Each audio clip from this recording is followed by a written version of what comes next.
Menyelesaikan studi di UT. Kami bangga, sudah 4 dasawarsa UT hadirkan pendidikan berkualitas tanpa batas. UT selalu berfokus ke masa depan dengan tetap berpijak pada nilai-nilai dan budaya adiluhung Nusantara. Digitalisasi layanan pendidikan mempermudah masyarakat dan mahasiswa mendapatkan informasi mengenai UT.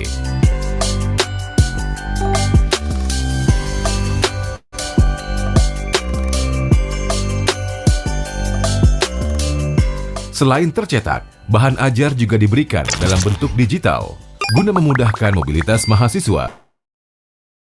Ajar bisa dilakukan di mana saja, kapan saja, dan bersama siapa saja.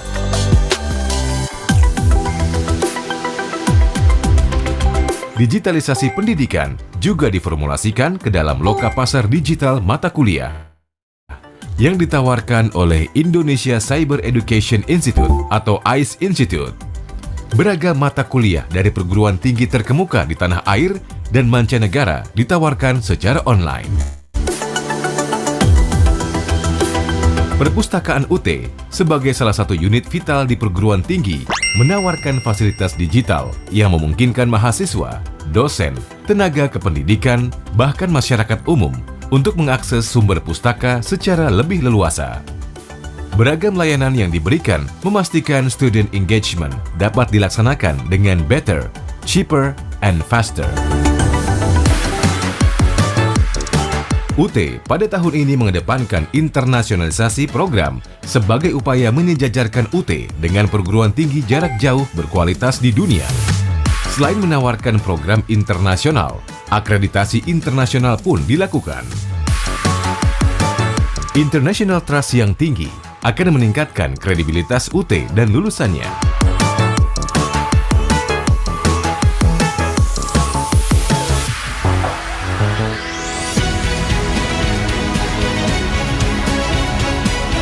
Public trust terhadap UT ditandai dengan terus meningkatnya jumlah mahasiswa UT dari tahun ke tahun.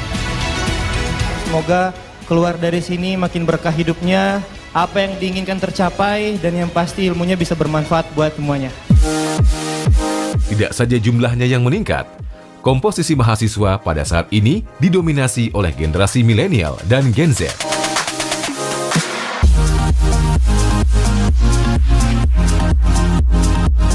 Untuk menjaga kualitas akademik, UT melibatkan BAN PT, Lembaga Akreditasi Mandiri,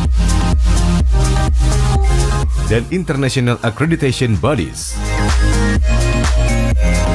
Bahkan UT satu-satunya perguruan tinggi jarak jauh di Asia yang secara sukarela dan berkala mengundang ICDE untuk mereview semua layanan di UT.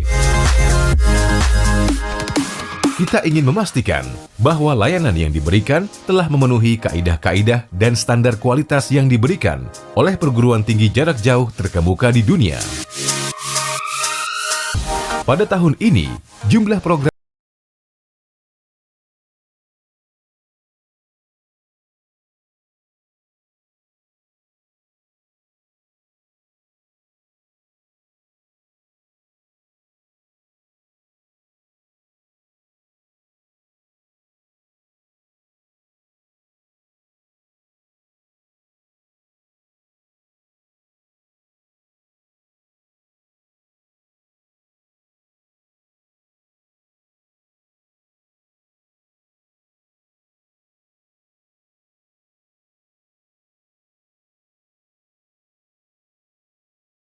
dinikmati oleh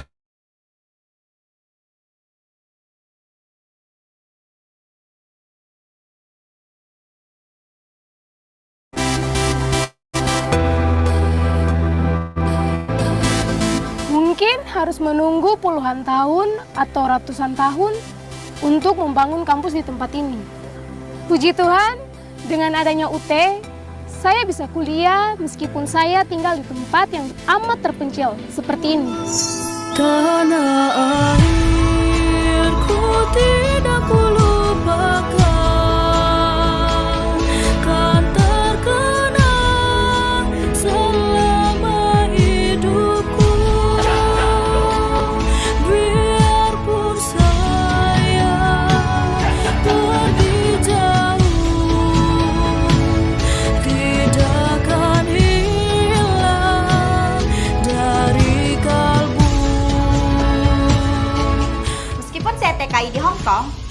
bisa kuliah di UT.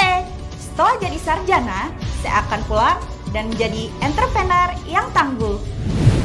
Meskipun kaki ini jauh melangkah hingga kutub utara, saya tetap memilih belajar di kampus tercinta Universitas Terbuka. UT menyalawi. Dengan semangat 4 dasawarsa, UT hadirkan pendidikan berkualitas tanpa batas. Engkau ku banggakan.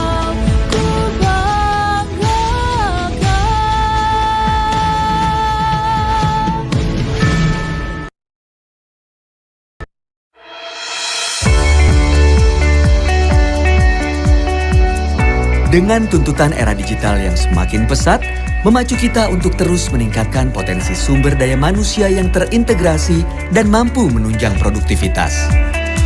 Namun, perkembangan yang kian padat tersebut perlu diimbangi dengan solusi pembelajaran yang efektif dan modern yang mampu mengimbangi rutinitas masyarakat masa kini. Sebuah sarana yang mampu mengatasi keterbatasan tempat dan waktu yang menjadi masalah utama bagi banyak orang dalam mengembangkan diri dan peningkatan karir di era digital yang berdampak pada gaya hidup. Universitas Terbuka hadir untuk menjawab masalah tersebut dengan penerapan sistem pembelajaran terbuka dan jarak jauh. Sistem yang terbukti efektif meningkatkan daya jangkau dan pemerataan pendidikan tinggi yang berkualitas bagi seluruh lapisan masyarakat.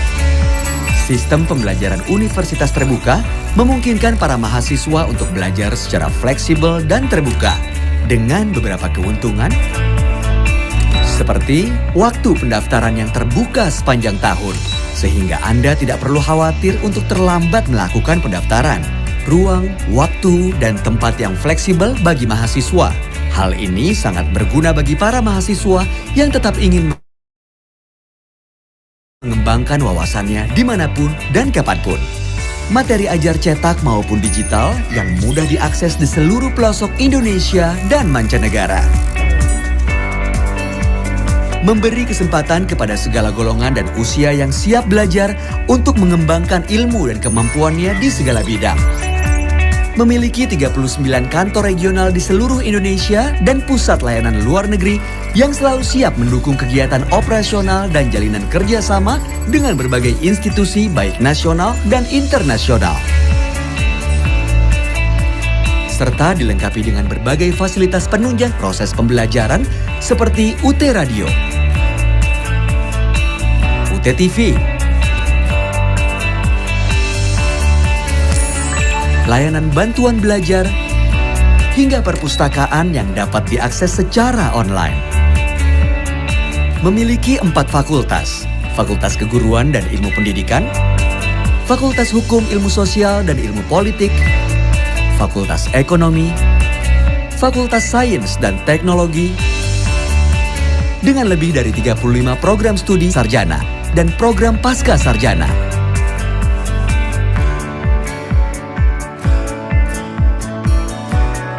Universitas Terbuka, making higher education open to all.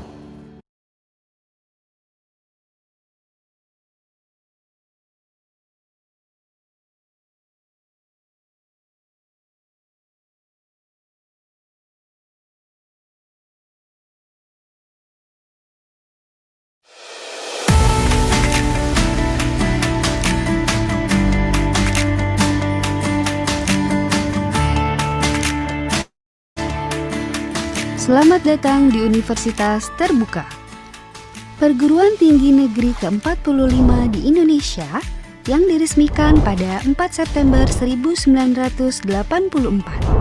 Komplek Universitas Terbuka yang terletak di Pondok Cabe, Tangerang Selatan ini berdiri di atas lahan seluas 16 hektar. Sebagai kantor pusat layanan dan informasi, Universitas Terbuka dibangun dengan mengedepankan konsep profesional, high teknologi dengan tetap menjaga lahan terbuka hijau dan suasana asri.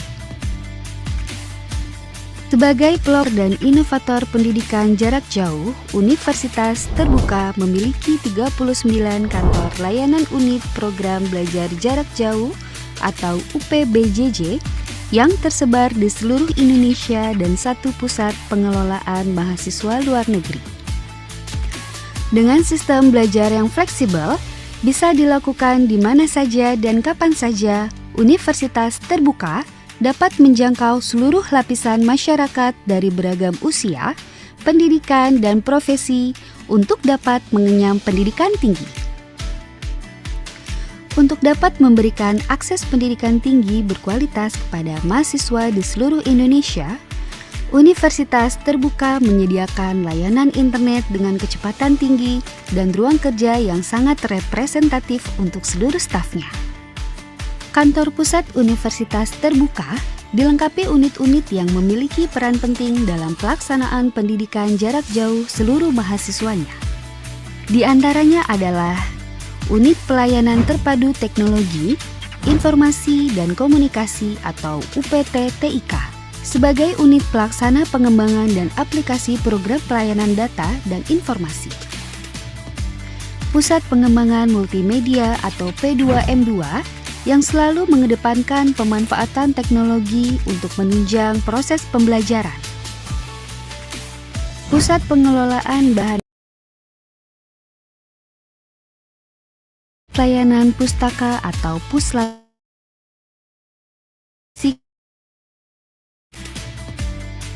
Pusat Pengujian atau Pusjian sebagai pusat pengelolaan bahan ujian, bank soal, percetakan buku jawaban ujian atau BJU, lembar jawaban ujian atau LJU, dan digital printing. Rektorat, Pusat Kantor Rektor dan Pimpinan Tinggi Universitas Terbuka. Biro Keuangan Umum dan Kerjasama atau BKUK, Unit Pelaksana Administrasi Rencana Kerja, Program Universitas Terbuka. Biro Administrasi Kemahasiswaan dan Perencanaan siap melayani kebutuhan mahasiswa. Universitas terbuka juga menyediakan fasilitas penunjang lainnya seperti Wisma Universitas Terbuka, penginapan dengan fasilitas terbaik setara Hotel Bintang 3.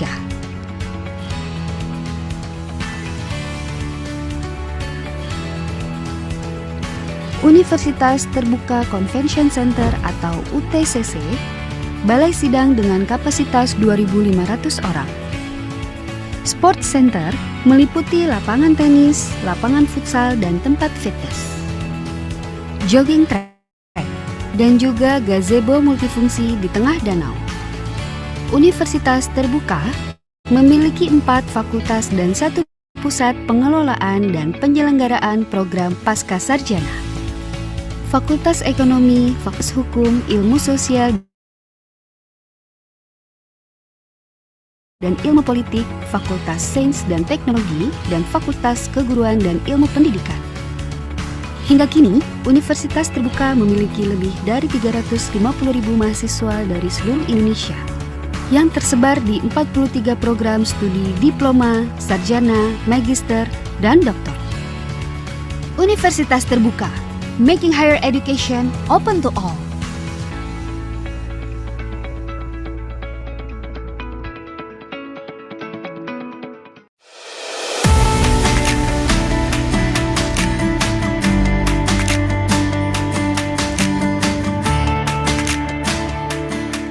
Selamat datang di Universitas Terbuka, perguruan tinggi negeri ke-45 di Indonesia yang diresmikan pada 4 September 1984.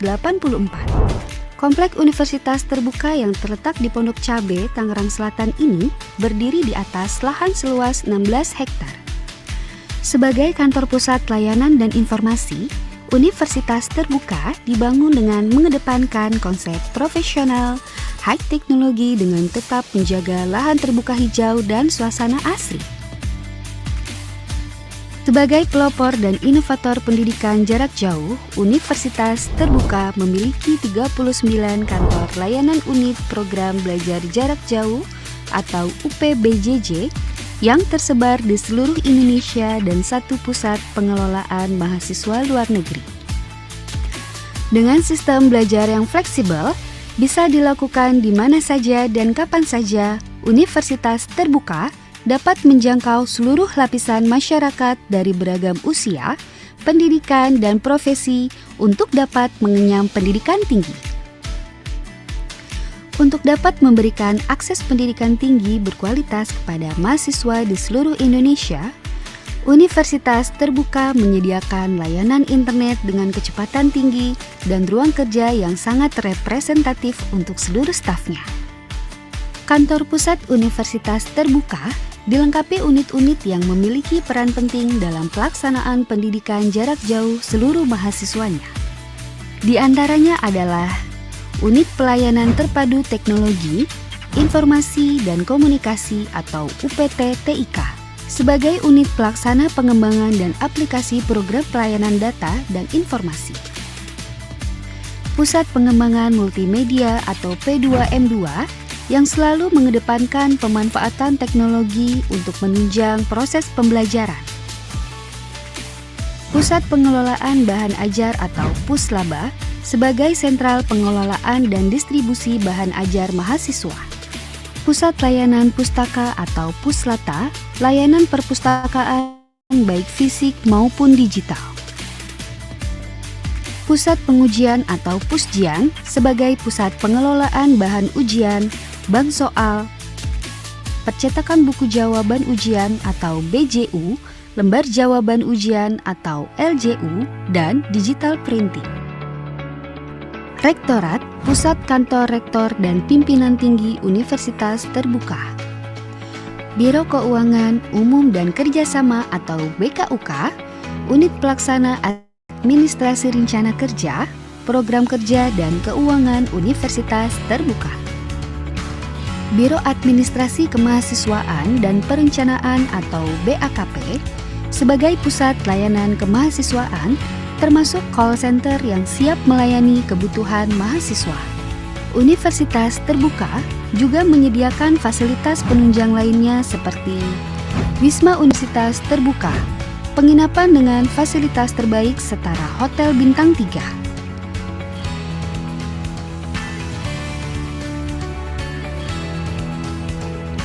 Universitas Terbuka Convention Center atau UTCC, Balai Sidang dengan kapasitas 2.500 orang. Sport Center meliputi lapangan tenis, lapangan futsal, dan tempat fitness. Jogging track, dan juga gazebo multifungsi di tengah danau. Universitas terbuka memiliki 4 fakultas dan 1 pusat pengelolaan dan penyelenggaraan program pasca sarjana. Fakultas Ekonomi, Fakultas Hukum, Ilmu Sosial dan Ilmu Politik, Fakultas Sains dan Teknologi, dan Fakultas Keguruan dan Ilmu Pendidikan. Hingga kini, Universitas terbuka memiliki lebih dari 350.000 mahasiswa dari seluruh Indonesia yang tersebar di 43 program studi diploma, sarjana, magister, dan doktor. Universitas terbuka, making higher education open to all.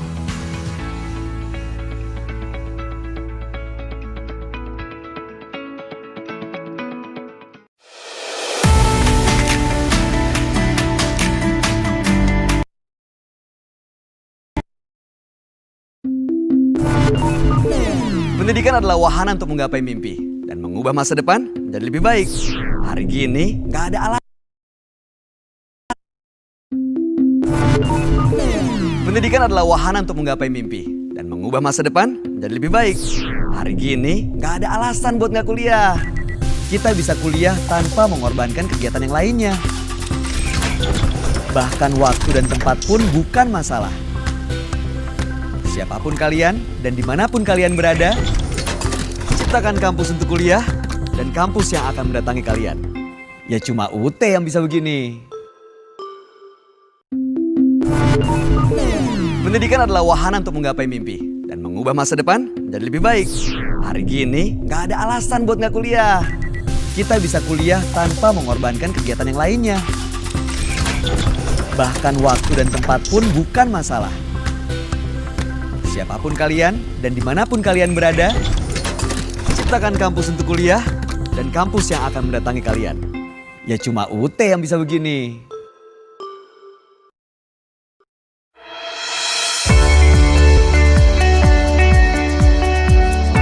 Dengan tuntutan era digital yang semakin pesat, memacu kita untuk terus meningkatkan potensi sumber daya manusia yang terintegrasi dan mampu menunjang produktivitas. Namun, perkembangan yang kian padat tersebut perlu diimbangi dengan solusi pembelajaran yang efektif dan modern yang mampu mengimbangi rutinitas masyarakat masa kini. Sebuah sarana yang mampu mengatasi keterbatasan tempat dan waktu yang menjadi masalah utama bagi banyak orang dalam mengembangkan diri dan peningkatan karir di era digital yang berdampak pada gaya hidup. Universitas terbuka hadir untuk menjawab masalah tersebut dengan penerapan sistem pembelajaran terbuka dan jarak jauh. Sistem yang terbukti efektif meningkatkan daya jangkau dan pemerataan pendidikan tinggi yang berkualitas bagi seluruh lapisan masyarakat. Sistem pembelajaran universitas terbuka memungkinkan para mahasiswa untuk belajar secara fleksibel dan terbuka dengan beberapa keuntungan seperti waktu pendaftaran yang terbuka sepanjang tahun, sehingga Anda tidak perlu khawatir untuk terlambat melakukan pendaftaran. Ruang, waktu, dan tempat yang fleksibel bagi mahasiswa. Hal ini sangat berguna bagi para mahasiswa yang tetap ingin mengembangkan wawasannya dimanapun dan kapanpun. Materi ajar cetak maupun digital yang mudah diakses di seluruh pelosok Indonesia dan mancanegara. Memberi kesempatan kepada segala golongan dan usia yang siap belajar untuk mengembangkan ilmu dan kemampuannya di segala bidang. Memiliki 39 kantor regional di seluruh Indonesia dan pusat layanan luar negeri yang selalu siap mendukung kegiatan operasional dan jalinan kerjasama dengan berbagai institusi baik nasional dan internasional. Serta dilengkapi dengan berbagai fasilitas penunjang proses pembelajaran seperti UT Radio, UT TV, layanan bantuan belajar, hingga perpustakaan yang dapat diakses secara online. Memiliki 4 fakultas, Fakultas Keguruan dan Ilmu Pendidikan, Fakultas Hukum Ilmu Sosial dan Ilmu Politik, Fakultas Ekonomi, Fakultas Sains dan Teknologi, dengan lebih dari 35 program studi sarjana dan program pasca sarjana.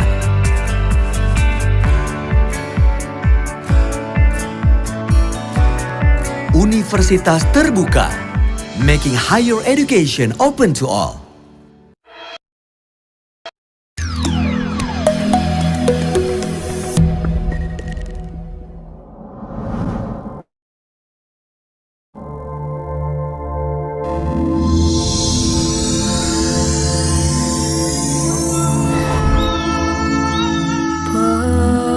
Padamu negeri kami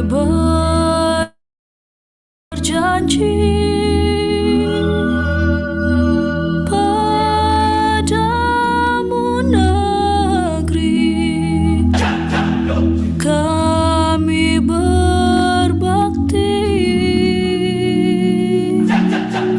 padamu negeri kami mengabdi.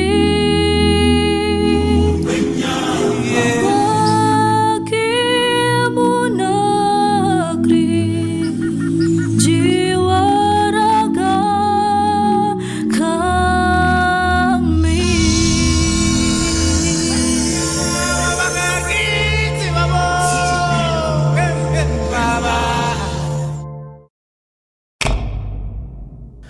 Hadirnya UT memastikan bahwa setiap warga bangsa berhak atas pendidikan tinggi di bawah kekuatan hukum tanpa adanya perbedaan.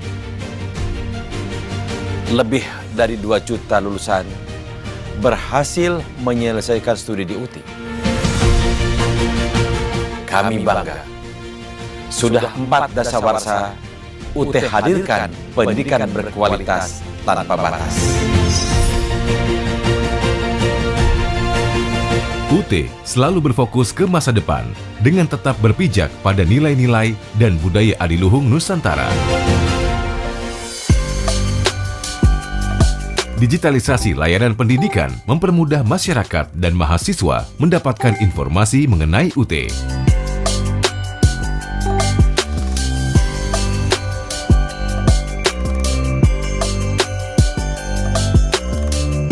Selain tercetak, bahan ajar juga diberikan dalam bentuk digital guna memudahkan mobilitas mahasiswa. Dengan demikian, belajar bisa dilakukan di mana saja, kapan saja, dan bersama siapa saja.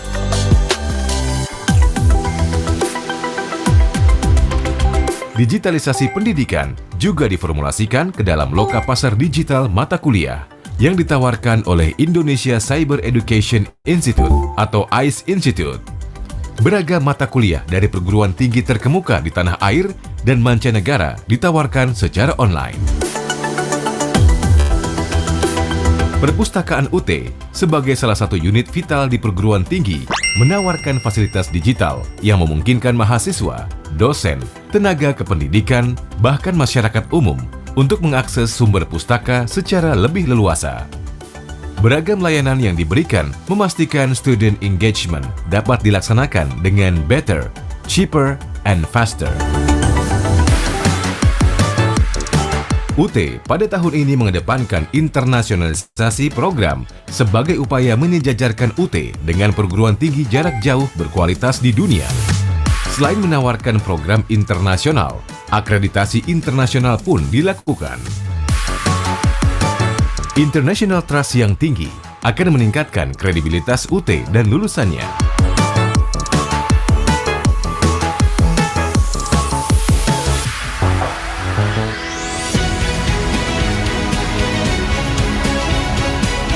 Public trust terhadap UT ditandai dengan terus meningkatnya jumlah mahasiswa UT dari tahun ke tahun. Semoga keluar dari sini makin berkah hidupnya, apa yang diinginkan tercapai, dan yang pasti ilmunya bisa bermanfaat buat semuanya. Tidak saja jumlahnya yang meningkat, komposisi mahasiswa pada saat ini didominasi oleh generasi milenial dan Gen Z.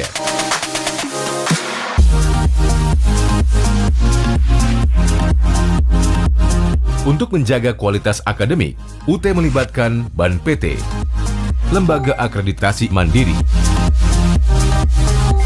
dan International Accreditation Bodies. Bahkan UT satu-satunya perguruan tinggi jarak jauh di Asia yang secara sukarela dan berkala mengundang ICDE untuk mereview semua layanan di UT. Kita ingin memastikan bahwa layanan yang diberikan telah memenuhi kaidah-kaidah dan standar kualitas yang diberikan oleh perguruan tinggi jarak jauh terkemuka di dunia. Pada tahun ini, jumlah program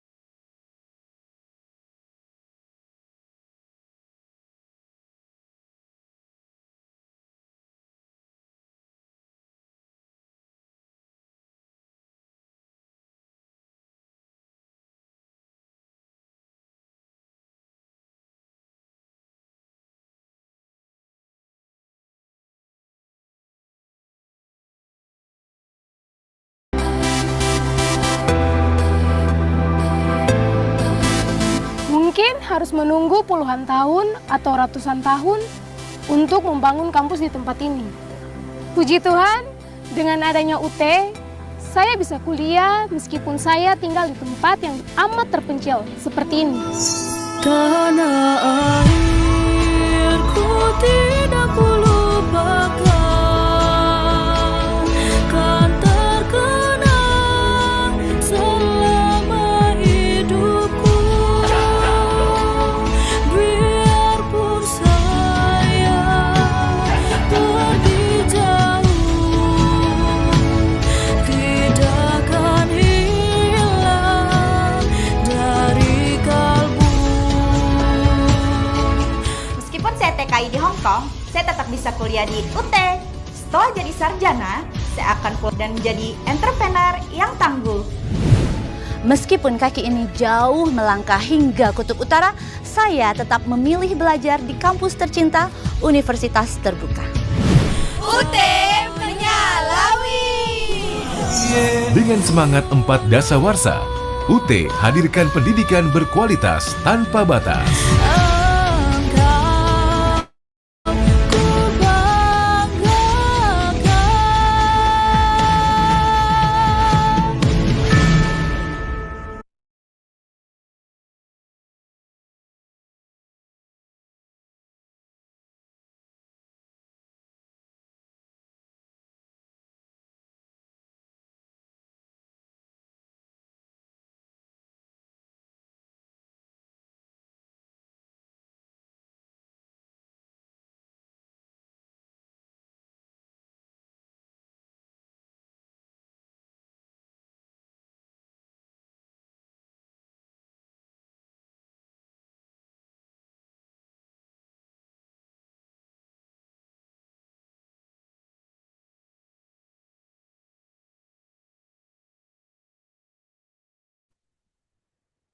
Halo, cek, apa suara saya terdengar? Bang Fajar, oke, suara? Oke, Kak. Oke, baik, terima kasih. Ya. Halo Bapak Ibu yang sudah bergabung, terlebih dahulu kami mohon kesediaannya untuk menggunakan virtual background yang sudah dikirim oleh teman-teman fasilitator di kolom chat. Bagi Bapak Ibu yang menggunakan smartphone dan tidak bisa menggunakan virtual background, kiranya kami mohon kerjasamanya untuk posisi dirinya tidak ada orang di belakang ya, atau lalu lalang yang bisa mengganggu kelancaran seminar kita pada hari ini. Terima kasih, kita akan mulai beberapa saat ke depan.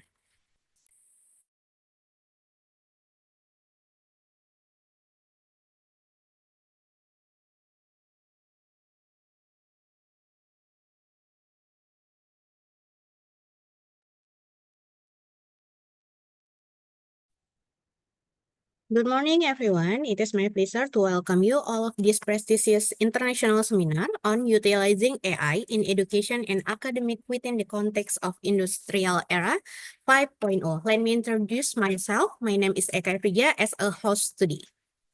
We are gathered here today a part of the graduation ceremony series of the Universitas Terbuka Medan, and I would like to extend a warm welcome to all our discussed guests, especially our speaker. Let me present them. Profesor Dr. Maximus Gorky Sembiring MSc dari Universitas Terbuka Indonesia. Kemudian next, Profesor Madya Dr. Zunaidi Yaakob from School of Distance Education, USM, and Professor Karen Ferreira Meyers from IDE, Uniswa Eswatini, Afrika. We also have the pleasure of hosting our esteemed Director of UT Medan, Mr. Yasir Yadi SSM HUM, along with our fellow manager, staff, committee member, and of course, our participant comprising our soon-to-be graduate, a current student, tutor, and member of a general public.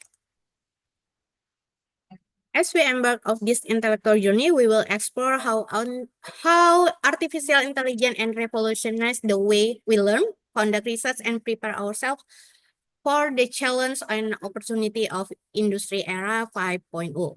I'm confident that that seminar will be available platform for knowledge exchange and networking. Let us make the most of this opportunity to learn and grow together. Before we delve into the insight presentation and discussion, let us begin with listening Indonesian national anthem, followed by Universitas Terbuka hymne. Para hadirin yang terhormat, kita akan mendengarkan lagu Indonesia Raya yang dilanjutkan dengan himne Universitas Terbuka. Kami mohon untuk mengambil posisi sigap.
Ladies and gentlemen,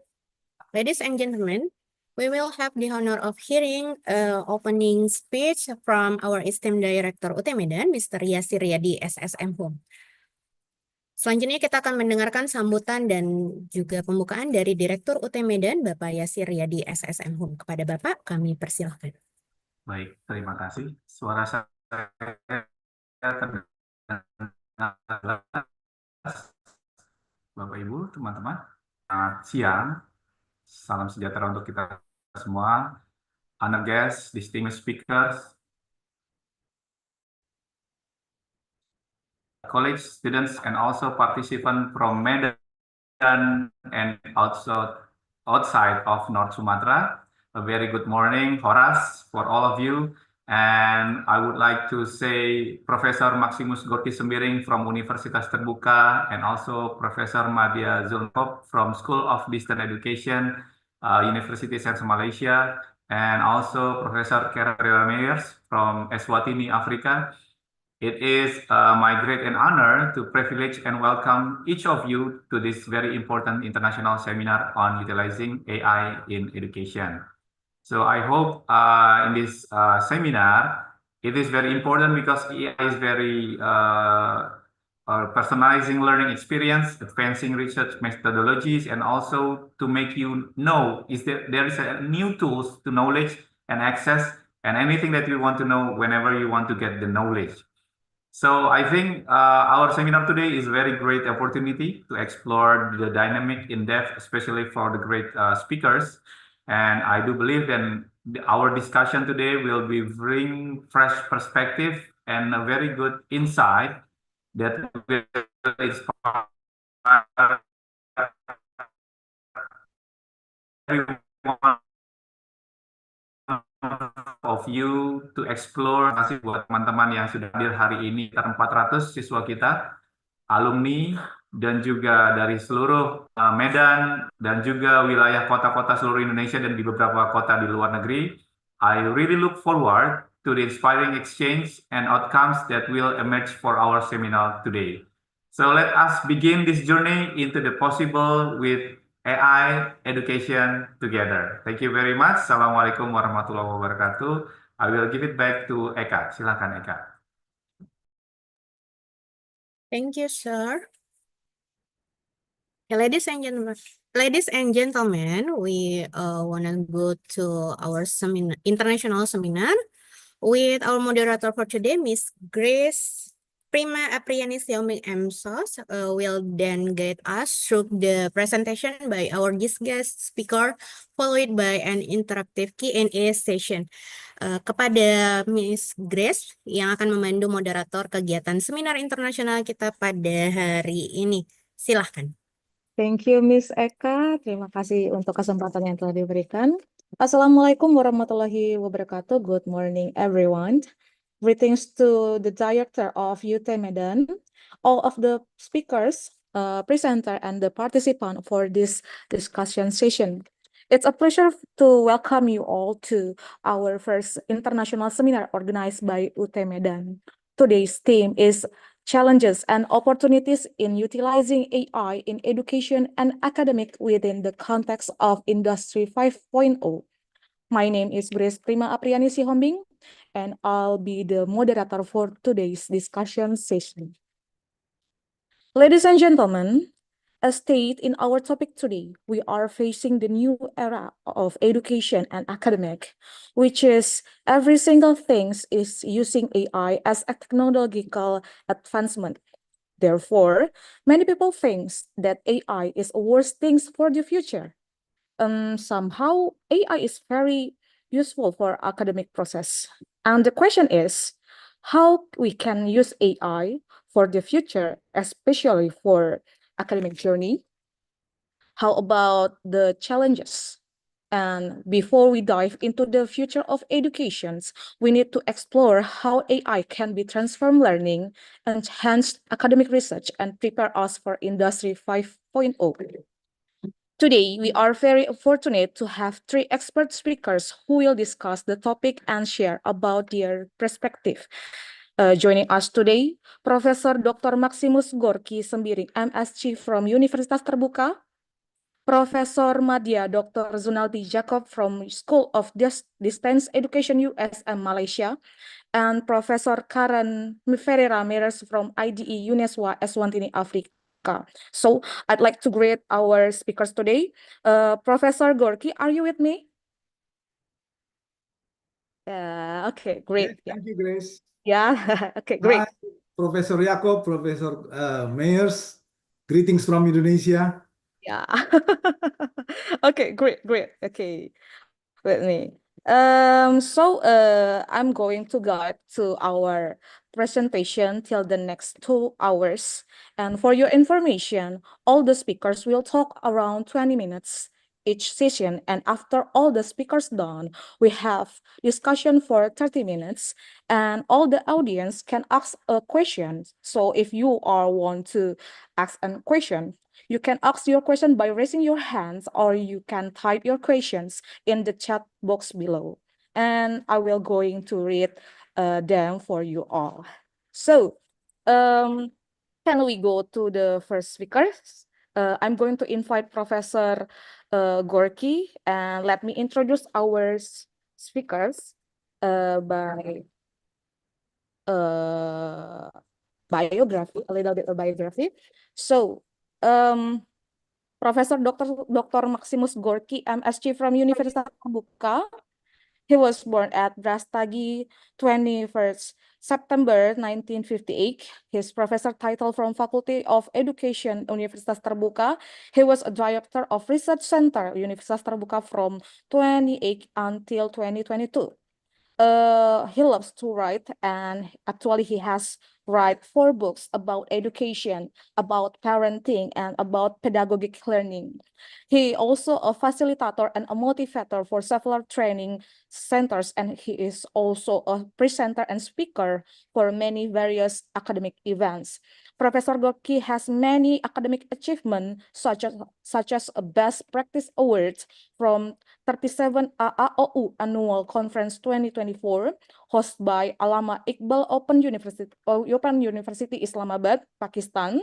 And he has many achievements and holders of 59 certificates of intellectual property rights issued by human rights and law in the last 11 years. So, Professor Gorky, would you like to start by sharing your perspective today? If you have slides or material, you can feel free to share them with us. Okay, thank you, Grace. Hi, everybody. I would like to say thanks also to Universitas Terbuka Medan for inviting me as one of speakers, and I'm very happy because we have a very respectful speakers also, Professor Yaakob from USM Malaysia, and also Professor Meyers from Africa. Okay, let's start with with our discussion. I take the opportunity to elaborate the artificial intelligence viewed from how I imagine, anticipate, and how it would implicate for our current and future learning, including work in Industrial 5.0 perspective, or Industrial 5.0 era. So I will start with the quote here. Artificial intelligence will not replace educators, but will empower them to become architects of individualized learning journeys. But remember, in the future of work, AI will be a partner, augmenting human creativity and critical thinking to solve problems we haven't yet imagined. So, as Grace just now opened the seminars, she give us a question: how AI can help us to cope with current and future challenges, whether it is for the education, for academics, and also for our works. So let's start with what do we mean by industrial or society, starting from 1.0 to 5.0. In short, Industrial 5.0 refers to robots and smart machines working alongside people with added resilience and sustainability goals. while Industry 4.0 focus on technology, for example, Industry 5.0 seeks to add human inside within environmental and also social aspect back into the equation.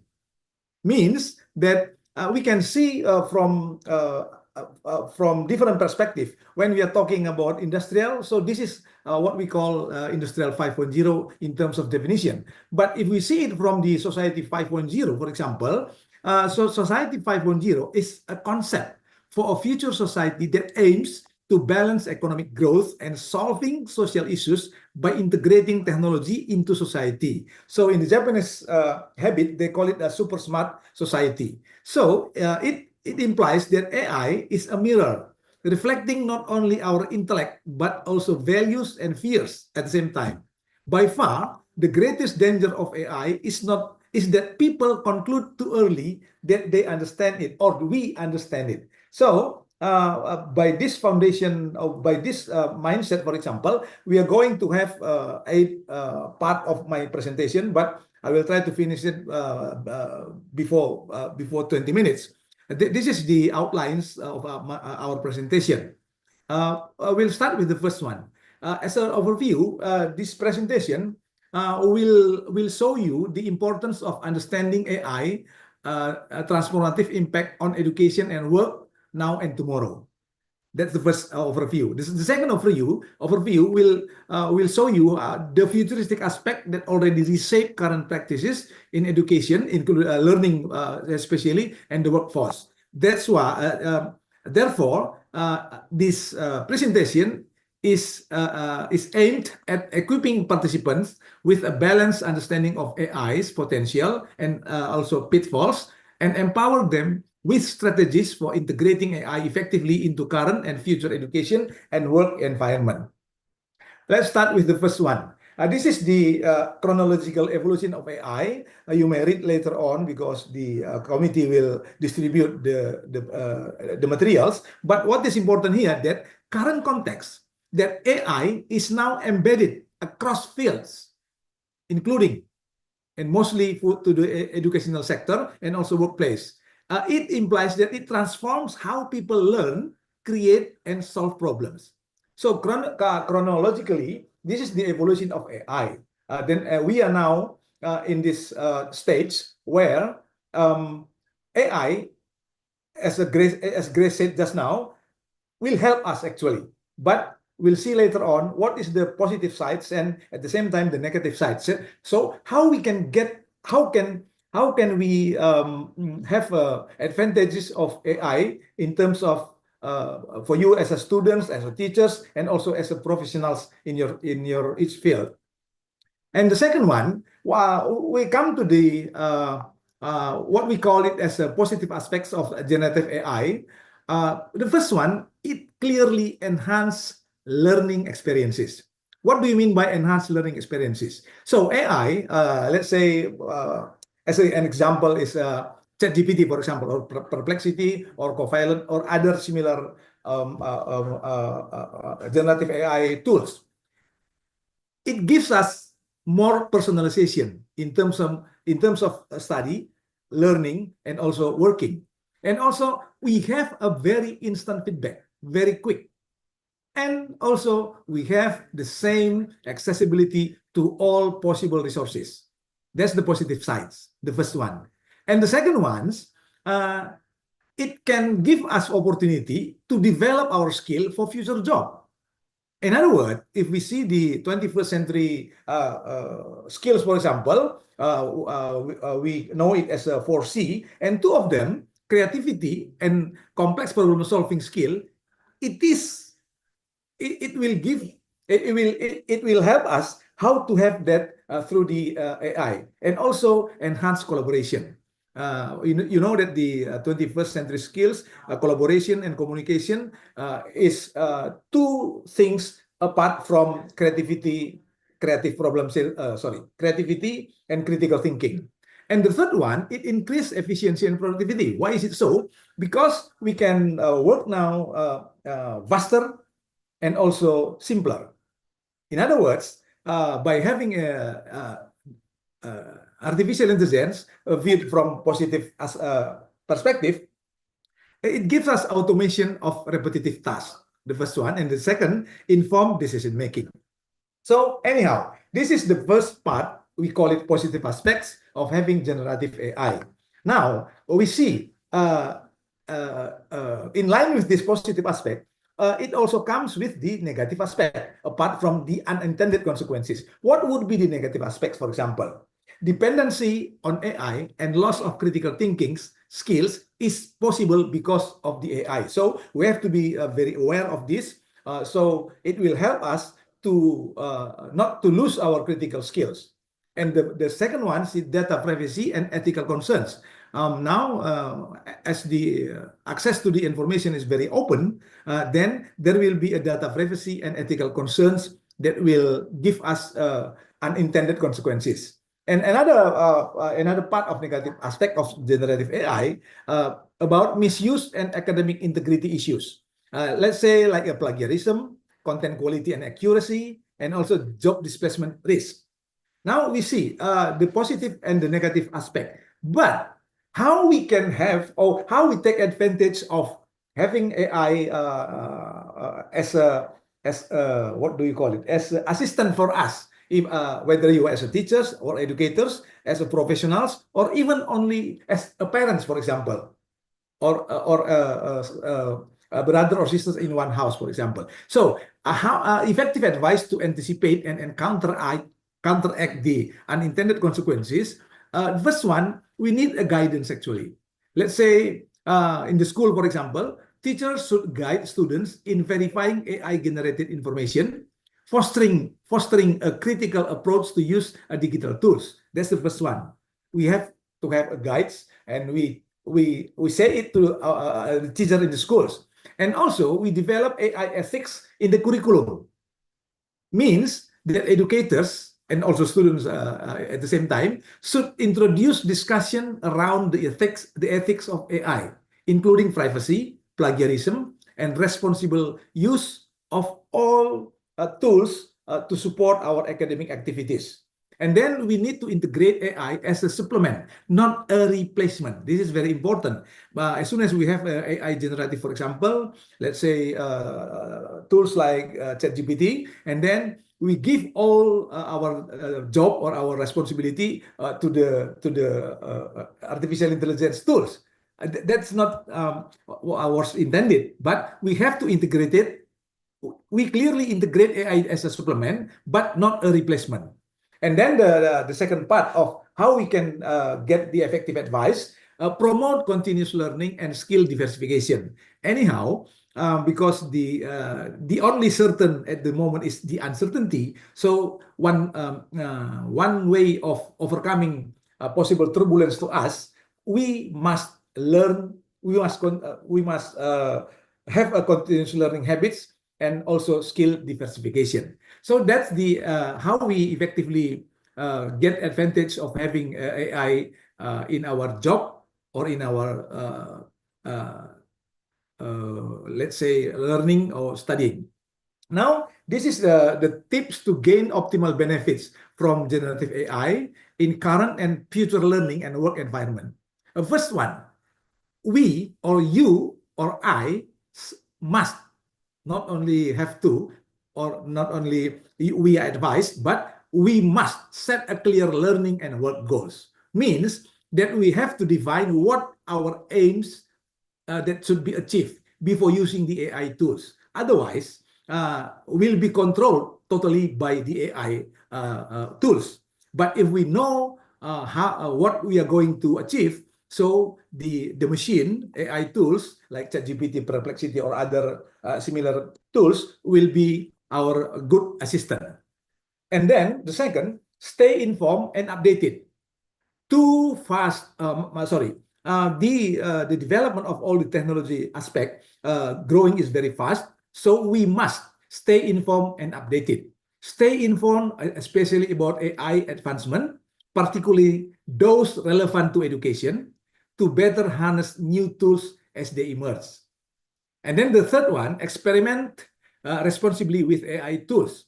Let's say we have to get used to or explore different AI tools. As I said a few times, about ChatGPT, content generation, project management tools, and so on, to understand their capabilities and limitation in the real world application. Anyhow, as they are tools, there will be a limitation always. Don't forget that.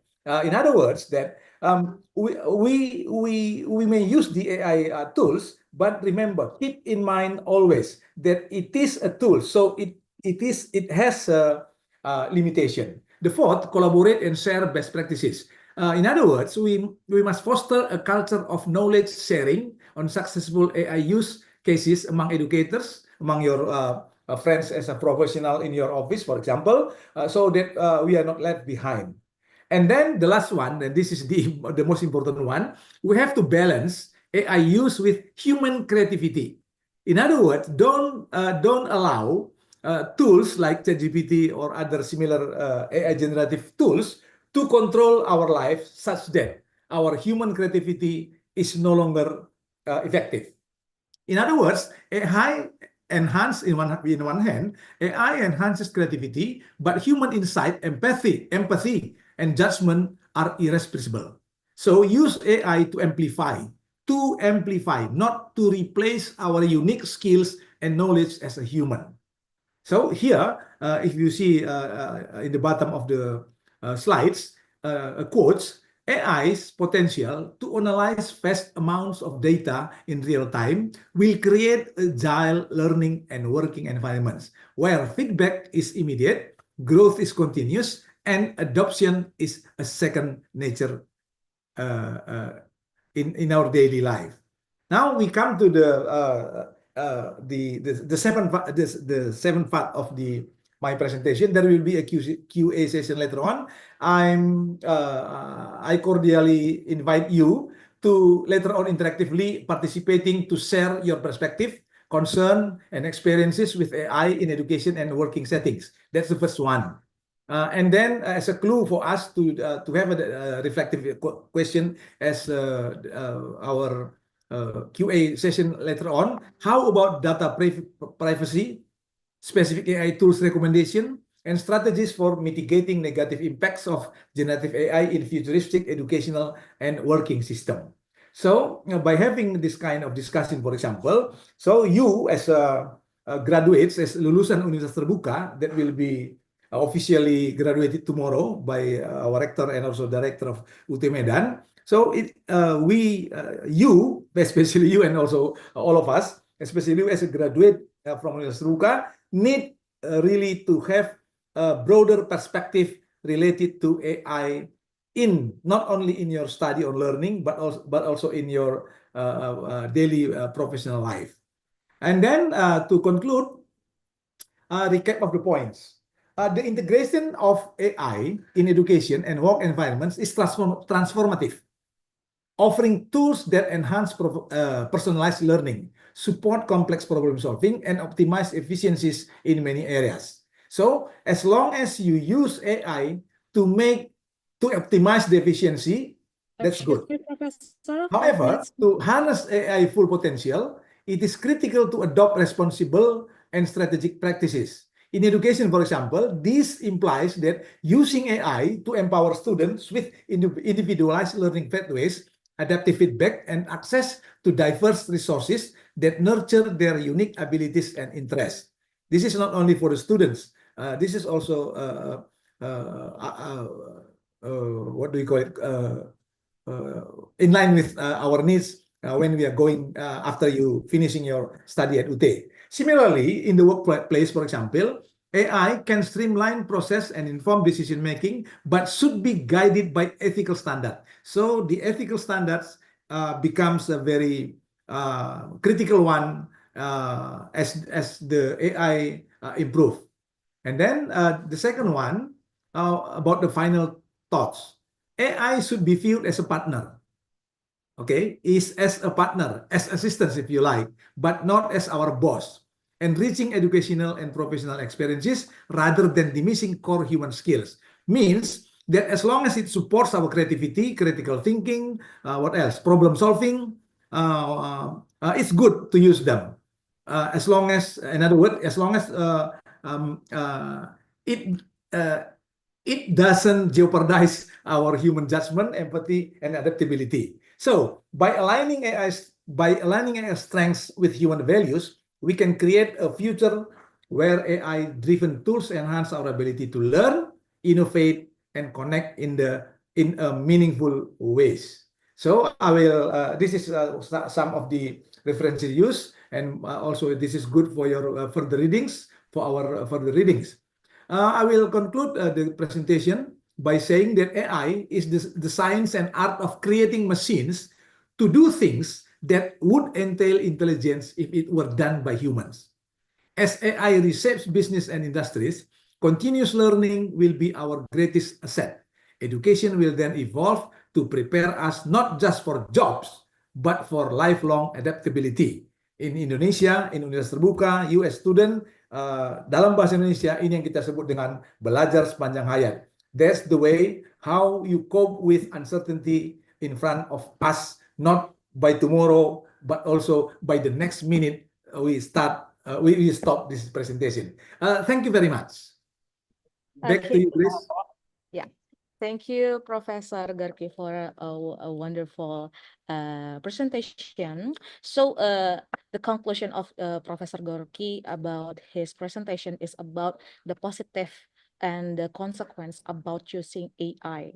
So I get something, a note from this presentation is about three things about positive using AI is enhance our learning experience, skill development, increase efficiency and productivity, and about the consequence is plagiarism, dependency of AI, and lost critical skills and data privacy. So we need more data protection. AI just helping us to doing tasks but not replacing us as human. So we need to collaborating AI and human for making better things to using AI. So give applause to Professor Gorky. Thank you. Yeah. So all right, next we move to second presenter.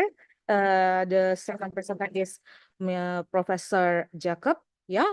Oh, okay. I think he's ready to present about the topic. Yeah. So, Mr. Jacob, would you like to start your presentation today? If you have slide, and feel free to share them with us. Okay. Yep. Okay. All right. Okay. Let's begin, Mr. Jacob. Time is yours. Can you see my slide? Yeah. Okay. First, I would like to thank Universitas Terbuka Medan for inviting me to be here today, and Horas to all people in Medan. Thank you to Grace Prima as a moderator, and thank you also to Prof. Maximus Gorky. I hope I pronounced it correctly. I learned a lot from your presentation. And also later we will hear presentation by Prof.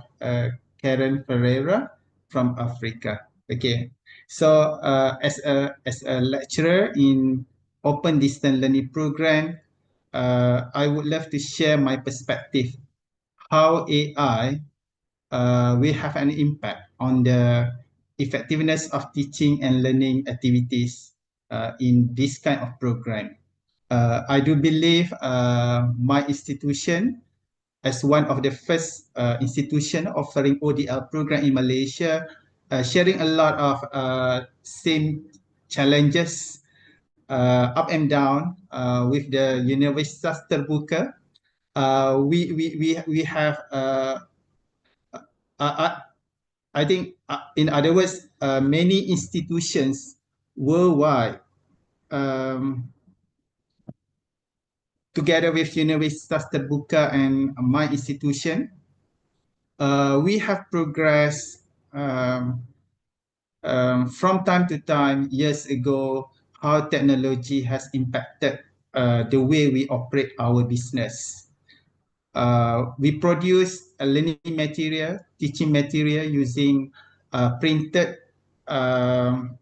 module. We post the material to students nationwide. and then we later improve the way we prepare teaching material using audio recorded tools, and then we improve again with the newer technology in terms of not only audio, but then we produce synchronous material as well. Uh, from a dedicated line where student only can access learning material from dedicated line. Now, students worldwide actually they can access learning material from their institution just by using handphone. So that's how technology has changed open and distant learning program. So now when it comes to artificial intelligence, again, just like mentioned by Prof. Gorky, artificial intelligence is not something very new. It's not just something happened yesterday or last year, but it has been with us years ago. But recently, more people talking about how AI impacted teaching and learning activities with the emergence of, for example, tools like ChatGPT.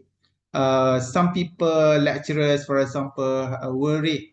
And how do we prepare ourselves? How do we make sure that the rule of teachers are stay respected, referred, and relevant? Does AI can in future replace the function of lecturers? I totally agree with the Prof. Gogi opinion that AI is not going to replace human, but we need to we need to live together with AI, just like the definitions of Industry 5.0. And if we look at the term of AI, we do not we call AI as a tool, and in our uh, human development history, there are many tools. Since 100,000 years ago, people already use tools for their activities, in economic activities, teaching activities, and so on. So AI is just another tool that perhaps we can say smarter than the tool we used before. I give you example. For example, we have calculator. Without calculator, we need to count as we need to do some mathematic. We need to provide solution for some mathematic problems using manually. But with calculator now, and with calculator and then later with the more scientific calculator, this machine help us to solve mathematic equation or problem easier. And now with AI, you just need to prompt, and you can provide your prompt verbally for the machine to count for you to solve mathematical solutions. Without now you need to you doesn't have to type because you can use a word verbally. So it's how the technology has progressed, and it's going to progress further in future. But what is remain is about human brain. AI is a tool. It's not a brain. So AI will never replace human brain. So um, okay. Basically, AI is a system or technology that has a capacity and capability to process data bigger, faster, and more complex compared to us as a human. However, AI, how AI works, again, based on the input given by human. So uh, maybe I can use a simple analogy. For example, we have a very modern, very advanced car, for example. But if you are a bad driver, the car perhaps would not be able to bring you to the right location. So it's just a tool. As a human, you still need to play your role on how to help, on how to direct AI to reach destination. Just like again refer to Prof. Gogi, you need to be clear what you're going to achieve. What's the objective? What the purpose of using certain tools, including AI? They are consistently, they are, AI is a technology that will progress from time to time, and it's going to progress further. But at present, for example, there are few things that we can use to uh, to uh, to improve or to increase the effectiveness of teaching and learning activities. For example, AI is there, but as a human, we as a teacher, we are not there 24 hours for our student. So this is an example of how AI can replace human in terms of AI is there, is available 24 hours. It can be customized. You can on, you can off AI tools according to your time. But when you need advice or when you need counseling from your teacher, they are not available 24 hours for you. You need to make some arrangement, adjustment, to make sure that both of you are available at the same time. So this is how example of AI can improve the efficiency and effectiveness of teaching and learning activities. Data analytics is another important point that we need to appreciate with the existence of AI. As a human, if manually we do analysis on data, perhaps it takes more time for us to complete, and sometimes there is risk of human error when we do analysis or analytic based on big data. But AI can help us in doing this. They get AI, a machine, they just need few seconds, perhaps, to produce outcome, to produce output of their data analytic or data analysis. However, AI, we as a human need to give a direction to the AI, what kind of information that we need and how we're going to use the information. And also we need to do verification and validation of the data. And if you use AI tools and AI application, there is always disclaimer that the accuracy of data, the accuracy of information need to be checked again, even we use AI. This is consistent with the practice with the practice in certain profession. For example, if we are working as a doctor, we are working as a lawyer, we are working as an accountant, even we are working as a lecturer, we use tools to help us in executing our tasks. But at the end, who are the person who are the person responsible towards uh, any misconduct on the practice? For example, a doctor may use AI to give them some ideas on how to handle certain issues and address certain problem. But again, doctor is the one who are responsible towards the action taken on certain things. We cannot say that, oh, this is not my responsibility, this is the AI responsibility. So this is about we need to have a bigger picture in looking the governance, the framework, the laws and regulation. I think more what need to be done.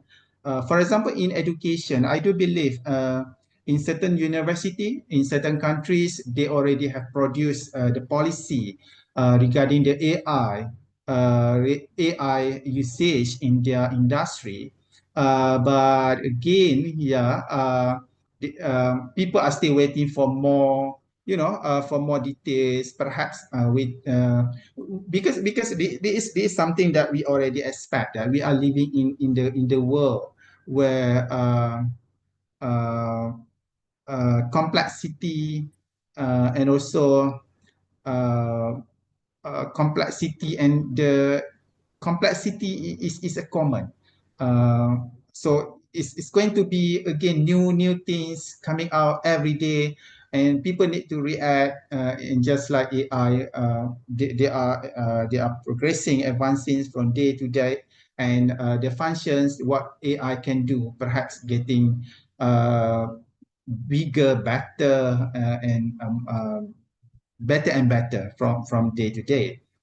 So, um, how do we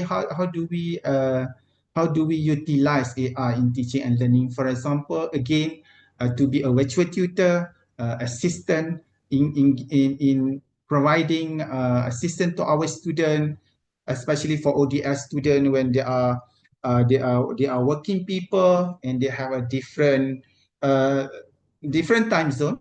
For example, for UT, you may have different time zone for your student because in addition to UT in Indonesia, you also have branches outside Indonesia. Learning analytics. I think we need to learn how can AI helps us as an educator and also institution to understand learning analytics. For example, for those who have been in ODL landscape, I'm sure, for example, Prof. Gogi has been in UT for years. Then you can see there are changes in terms of profile, student profile. Perhaps nowadays, students who register in ODL program, they are younger, and perhaps they enter ODL by choice. I mean, they choose to be ODL student rather than they become ODL student because they have no choice. I think that's the story. Perhaps 20 or 10 years ago, people come to ODL program because they don't have choice or they do not have opportunity to attend traditional university. But now student attend ODL because they choose to be ODL student. In fact, traditional universities, some of them, they now integrate ODL program, online and open program into their university. And this technology actually help more university to be ODL institution. But again, I think for those who in ODL institution, university, practitioner in ODL, they can understand how technology actually integrated into teaching and learning activities, but technology does not replace the role of teachers, does not replace the role of lecturers in providing good education to the students. AI and also just other technology is not here to Yes, replace. Professor, 5 minutes Yeah. left. Pardon? 5 minutes left. Okay, thank you. So there are a lot of opportunity that can be explored. But again, in order to explore the opportunity provided by AI, people in the business in the ODL, for example, they understand more what kind of direction and how they're going to integrate AI into teaching and learning activities. Um, uh, for example, by having AI, certain things can be replaced by AI, but certain things AI integrated into the process. Um, for example, okay, manually, before this manually, we need to, we need to, for example, register student who coming to exam. But using AI, perhaps we don't need that responsibility anymore. I mean, we don't need to we don't need to recruit any person to take attendance of student who coming for the exam, because it can be replaced by gadget, by AI, for example. But in terms of, for example, giving a full package of experience to student in terms of teaching and learning, definitely, I do agree with Prof. Gogi. It's not going to replace the role of teacher, but teacher need to be able to wisely use AI. We now have bigger responsibility. We perhaps need to teach our student not only about the subject matter, but also how to use AI ethically, how to use AI in mastering, or become more expert in the subject matter. Rather than we are hiding AI from our students, and we are, looks like inspecting, checking our student in using AI in their learning activities, but we need to encourage, we need to facilitate, we need to provide guideline to our student on how to use AI more efficiently, ethically, and perhaps how this would later contribute to their better learning experience. Again, we go back to the basic of learning principle. The reason why people learn is not only just to get information, not only just to get data, not just only about to build their to get more information, to build their intellect, but also the purpose of education is to build moral, is to build spiritual, is to build better human in terms of relationship. And I do believe all these still need people to become mentor, to facilitate, and to be an example for the student. There are a few things that we need to aware about the risk of using AI. Again, algorithm, academic integrity, data security, misinterpretations of feedback. And all this can be reduced or minimized by having a lecturer or by having a mentor or human um, as a person that can provide guidance. So therefore, as a student, what we need to do now, embrace AI. You embrace AI because it's not a secret. Use it openly, ethically, professionally. But remember, it's not going to replace your intelligence. It's not going to place your capability and capacity. But AI will help you to achieve better performance in whatever you do, teaching, learning in one of the example. And as an educator, we all need to embrace AI. I know it's not easy, but now I think at least now all lecturers, we all have awareness that we cannot refuse AI. We need to embrace AI slowly, and how we're going to integrate AI into our teaching practices. So as a conclusion, we need to have a balanced perspective in Industry 5.0. Is a combination of technology and human. How do we integrate? How we are able to be a human that using machine ethically and professionally, and move forward. We need to do a collaborative approach.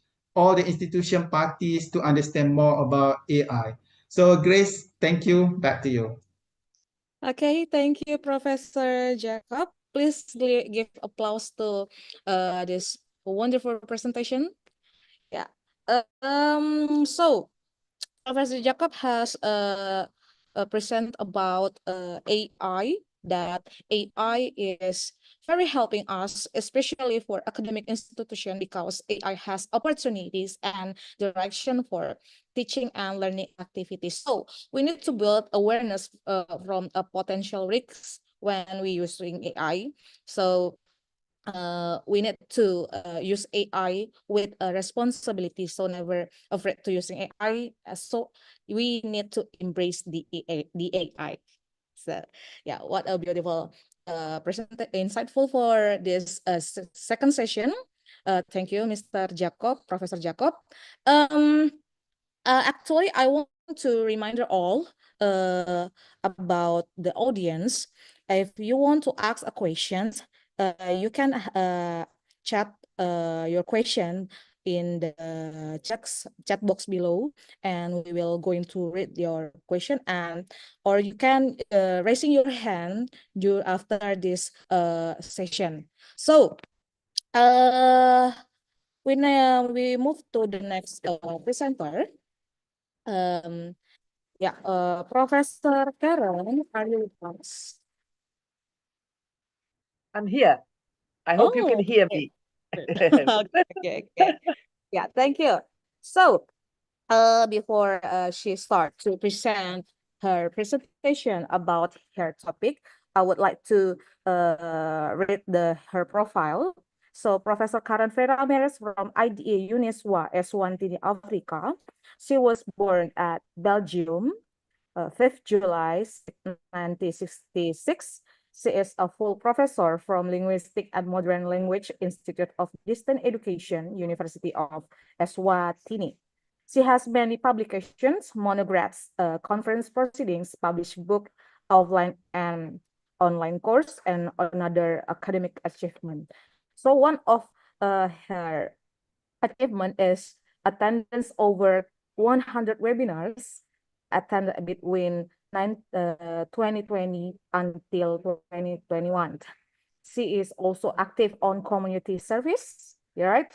On elected PTA member of Bahai Primary High School in 25 and 26, being PTA secretary between March 25 until February 26. So, are you ready to present your presentation right now?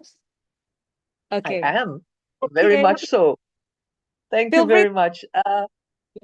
Thank Let you. me first start by thanking everyone for this wonderful, for the organization of this wonderful, okay, I'm looking for my PowerPoint presentation. Where is it? Okay, got it. So let me start by thanking everyone for the organization of this wonderful webinar or international seminar that is going on via Zoom. I am at the moment, I am in South Africa. I am going to give a 3-day workshop on the use of AI for research, but it is a real honor to be with you this morning. I would also like to thank, the director of UT Medan and the 2 distinguished professors who have spoken before me. It's been a pleasure listening to all of you. And Grace, for your wonderful moderation. Thank you very much. So the title of my presentation is very similar. It's about AI in education, challenges and opportunities in Industry 5.0. And I'm going to start immediately by looking at Industry 5.0. This is the 5th industrial revolution, just has been said before.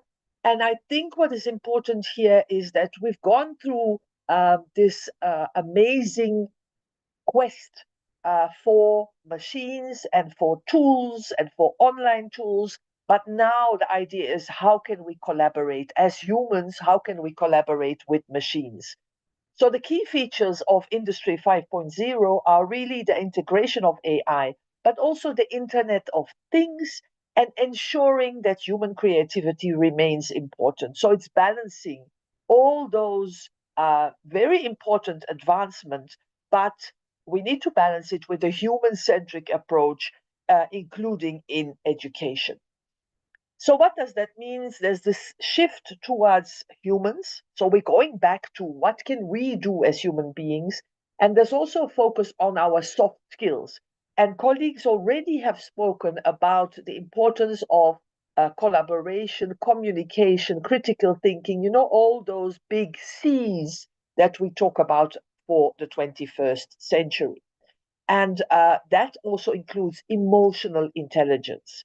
So the idea is to prepare all of us, not only the learners, not only the students, but all of us as educators indeed, for a rapidly evolving job market. We now, we used to say in 10 years, in 20 years' time, this will happen, that will happen. Today we say, maybe next year something very different will be around us. So today in education, we know we have personalized learning experiences. So as a learner today, I can expect to learn in a different way from my friend next door. I can anticipate new learning paths that will focus on my needs as a learner. And that is done, among other things, through adaptive learning environments, through intelligent tutoring systems, but also to everything that goes with automated grading and feedback. We are very much aware about virtual reality and augmented reality that is used in education to make learning a more meaningful experience. And as educators, as administrators, we now have so much data available for us that can really enhance our decision making. It has become a real data-driven decision-making environment. So let's look now first at the personalized learning. So we have these adaptive learning algorithms. We have real-time progress tracking and adjustment. So as a learner, you know exactly where you are at a moment in time. And as an educator, we also know where you are. And it means we can help you when you need it. So it is real-time feedback and real-time interventions.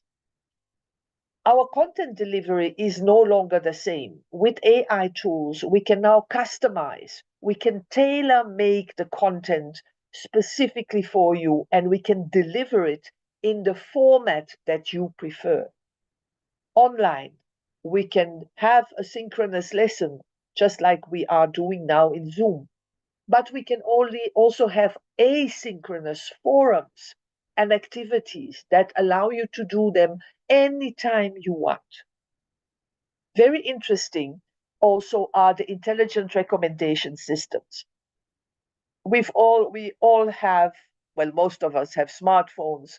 Many of us will be watching Netflix or other streaming environment for our entertainment. And you see how every day you get other recommendations. This is now possible for education as well. So every day when I am, for example, on Duolingo, learning a language, every day I will get some more information, a different activity, another way of looking at what I am learning. So this is all very exciting. And also, the personalized feedback is extremely important. We don't learn if somebody or something doesn't let us know that we are going in the right direction, that we are doing well. If we are doing well, we can then move to the next level, get into the next step. And that is very important with learning. Of course, as the colleagues have already said, there are many challenges. The ethical considerations are extremely essential for us to talk about, to reflect upon, and I will do so as well. There are data privacy concerns. We now know that all our information is available everywhere. So that poses many risks to us, risks when it comes to security, for example. We also know that there are still, even though AI allows us to do much more when it comes to accessibility, but there are still issues with that. Not everyone can access AI tools. Not everyone is online. Not everyone uses the internet in the same way. So the digital divide is there. And if we don't pay attention, that digital divide might keep on growing. Now, AI in education also means we need to train teachers. And I'm very happy that in Indonesia, and in particular at Universitas Terbuka, you are doing a lot of training, both for the teachers and for the students, because we cannot leave our teachers alone. We need to help them adapt to all those new technologies that are constantly appearing. And then, of course, the major one, which both my predecessors have talked about, the over-reliance, the over-dependence on technology, which is a main issue. So when we want to implement AI, we also have a number of challenges. The first one is, are we able to fully integrate AI in our existing educational systems? In Eswatini, for example, we use Moodle, and the newest versions of Moodle have AI tools integrated, but not all learning management systems have that. So we need to make sure that we can integrate AI in the way we teach and learn today. We also need to make sure that the AI algorithms are not biased, do not discriminate. And for that, it's very important to remember that many of the AI tools that we are using today have been trained on data from the global north. As the global south, Indonesia, Africa, we are all part of the global south, we need to ensure that our data is available and that we do not stereotype people from Indonesia, people from Africa, but that we use real-time data about the situation of our societies and communities. Human control, human oversight, human intervention is essential. We are in control. The machine does not control us. And we need to make sure that this continues to be the case. We also, as societies, need to address concerns about people's jobs. As my colleagues have said over and over, AI will not replace us. AI will not take our jobs. We have the power to keep our jobs. What AI might do, it might replace those teachers who don't use AI. So we need to equip ourselves so that we have the skills. We are AI literate, and then we will definitely keep our jobs. And for the younger ones, but also for us, those of us who wear glasses and who have issues with our eyes, we need to balance screen time with traditional teaching and learning methods so that our eyes can take a rest as well. There's a lot of opportunities. The personalization, the efficiency in administrative tasks. I mean, I know that since I've started using AI tools, I have now more time to do meaningful things. I don't have to input marks. I don't have to calculate averages. Those are all things that take a lot of our time. Today, with AI, I can do things. I can reflect on critical thinking. I can ensure that there are meaningful tasks for my students. I can be there emotionally and psychologically for them. And that is very important. So the opportunities include the real-time assessment, the feedback, and also the global collaboration. And I'll come back to the global collaboration. So AI in assessment and evaluation has lots of very important aspects. We all know how the multiple choice questions can be enhanced by using a tool like Magic School, for example. But just the ChatGPTs, the Claudes, the Perplexities, the Geminis, they are wonderful if we really want to do automation when it comes to automation and personalization when it comes to assessment. We can track progress, we can do continuous assessment using learning analytics tools.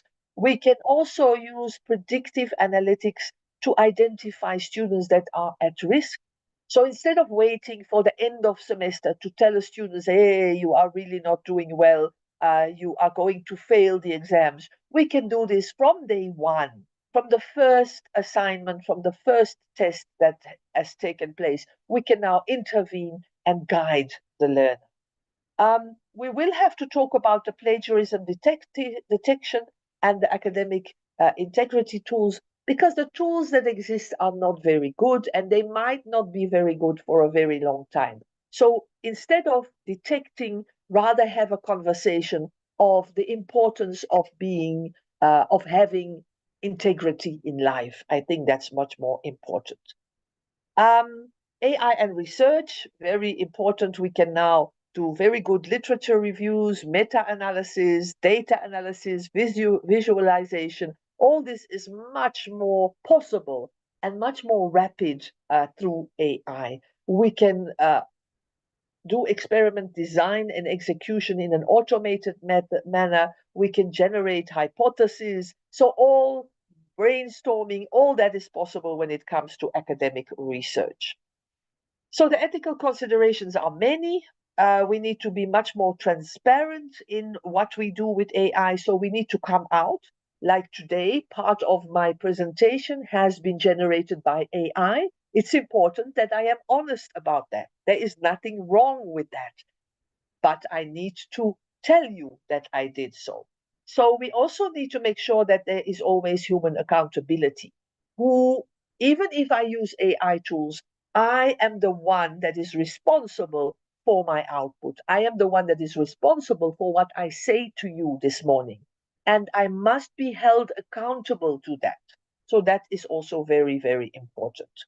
So then I have a couple of slides about privacy, data concern, bias. I think you can have a look at that. There are ways where we can mitigate algorithmic bias. We should be doing audits on a regular basis on the AI models that we use. We need to check if there is bias, and we need to adjust so that these tools promote equitable outcomes where all of us are valued. We also need to make sure that we input diverse data sets. So let's not count on the global north data sets. Let's make sure that there is data available from Indonesia, from Africa, so that what comes out is balanced and shows reality as it is. So I have some reflection questions we might come back to. I want to draw attention also on AI, what it can do in special education. A lot of tools now, assistive technologies for the diverse abilities and disabilities that exist, the early detection, the communication tools for students who are non-verbal or who prefer to be non-verbal. So all that is extremely important. I have spoken about the fact that our teachers need to be empowered. So again, I must say the same thing. It's a tool to enhance, but not to replace us. It can reduce administrative burden, but we need to be trained on that. We cannot be empowered if we are not trained. So continuous, regular training for teachers is essential. Global collaboration. I mean, today I can be talking to you in English, but you can be listening to me in Bahasa Indonesia. Yeah, and that is very important, because why would I be talking in a language that you wouldn't fully understand? You must have that power to go and look up words, to check what I'm saying. Maybe you've got issues with my accent, so you need to have maybe subtitles that bring it into an English that is more comfortable for you to listen to. So language translation is very important when we collaborate beyond geographical barriers. This morning, you are in Indonesia, I am in Africa. 15 years ago, we would not be talking to each other. Today, we can be smiling at each other, we can listen to each other, we can talk to each other. That is part of collaboration, research collaboration. It is very important. Now, the AI is at the start of what it has as capabilities. It is very, very important that we keep up with emerging technologies, with future trends. This is changing every day. Every day there are new AI tools. So we need to keep up. There is blockchain technology for secure credential verification. The Internet of Things is becoming much more important than it was. Quantum computing is now part of what we look at. And I don't know if you've seen what Elon Musk is trying to do. I mean, not that I'm a fan of Elon Musk these days, but he's doing very, very important research on the brain computer interface that again will change many of the things that will happen. I've put here the top strategic technology trends for 2023 because already, they are very much in the future for all of us in Africa, for example. Excuse me, Professor, 5 minutes more left. Thank you very much, Grace. I will do my best to stop in time. I know we are all bound by time. I want to draw your attention anyway on what is called AI TRISM.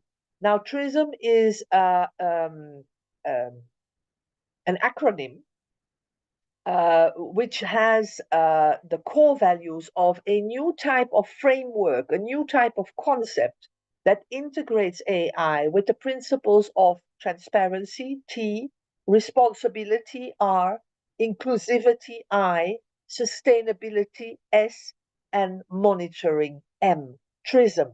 So keep that in mind. It's something that you will be hearing about quite a lot in the coming years. So we need to prepare ourselves, because this AI enhancement, this future that starts today is with us. So the AI literacy programs for students and educators, but also the laws, the regulations on AI are extremely important. We need to look at how we can approach curriculum design from an interdisciplinary aspect. We should be working together, not in silos. There are things that we do in social sciences that use skills from mathematics and language. So let's work together. One more thing that is extremely important is lifelong learning. When you have your degree, don't stop learning. Keep on learning. There's always something new, something exciting happening. And be flexible, be adaptable. It's not because you learn something today that tomorrow this is what you are going to apply. So look around you, think of what needs to happen for you to be ready, always learning. We need to continue to promote ethical AI development. So that also means we need to go to the developers, to those people that create the AI tools, and tell them that we want the tools to be ethically sound, because this is important for us in our lives. And we also need to continue cultivating human skills. We are human beings, we are not machines. So let's be emotionally intelligent in addition to all the other skills we have. So there are challenges, there are opportunities. We've looked at them, and here you have a bit of a balanced view. So both exist and both should be there to make us aware of the risks, but also of all the opportunities that it brings. So in conclusion, AI is a very powerful tool, and it will become probably more and more powerful. It will be able to do more and more. But we need to look at the challenges proactively. So we need to anticipate challenges, and we need to look for solutions on a daily basis. There are many opportunities for transformative educational experiences. We need to ensure that our learners have the opportunity to experience those.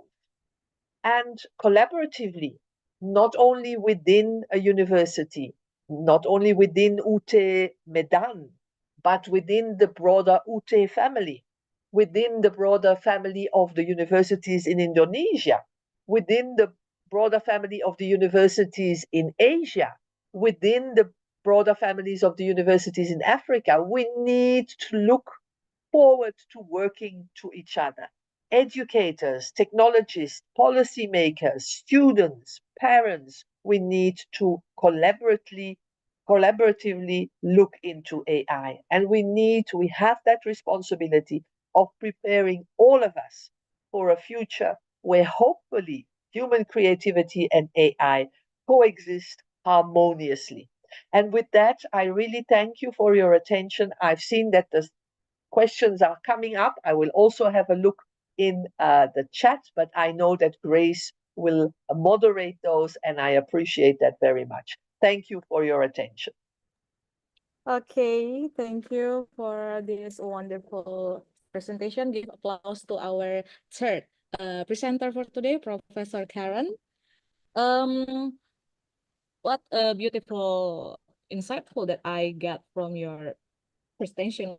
One of them is AI facilitate us to doing many tasks. So we need to understand that AI is so powerful tool to enhance everything like education, and AI is a tool to enhance, not to replace teachers and humans. So we need to embrace AI. We need to collaborate with AI, and we need to learn more about AI, so it would be more useful for us to do many tasks in our life. So it was so wonderful, insightful for us. So thank you for Professor Karen. So ladies and gentlemen, I'd like to say thank you to Professor Gorky, Professor Jacob, and Professor Karen for your valuable insight. And now we will open the floor for the questions from the audience. And please raise your hands, and we will give you space and time to you. Kindly state your name and your affiliation or program before asking your question. So we have 3 persons first to asking the questions right now. Okay, let me see. There are 3 persons. Okay. Okay, yeah, okay, thank you. Okay. First is Sari Wardana Simarmata, and the second is Ihsan, and the third is Ripka Selayan. So for Mbak Sari Wardana Simarmata, the time is yours. Okay, thank you, Grace. Thank you to the speakers who have shared extraordinary knowledge and experience about AI in education. I want to ask a question to all speakers, Prof. Gorky, Prof. Daini Yakob, and Prof. Karen, of course. I'm very interested in knowing the challenges and opportunities of AI in education.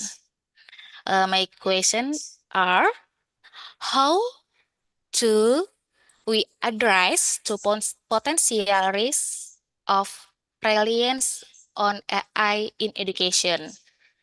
And what steps should be taken to maintain balance without neglecting the development of more holistic human skill, such as creativity and empathy? Okay. And I want to say Mauliate Godang.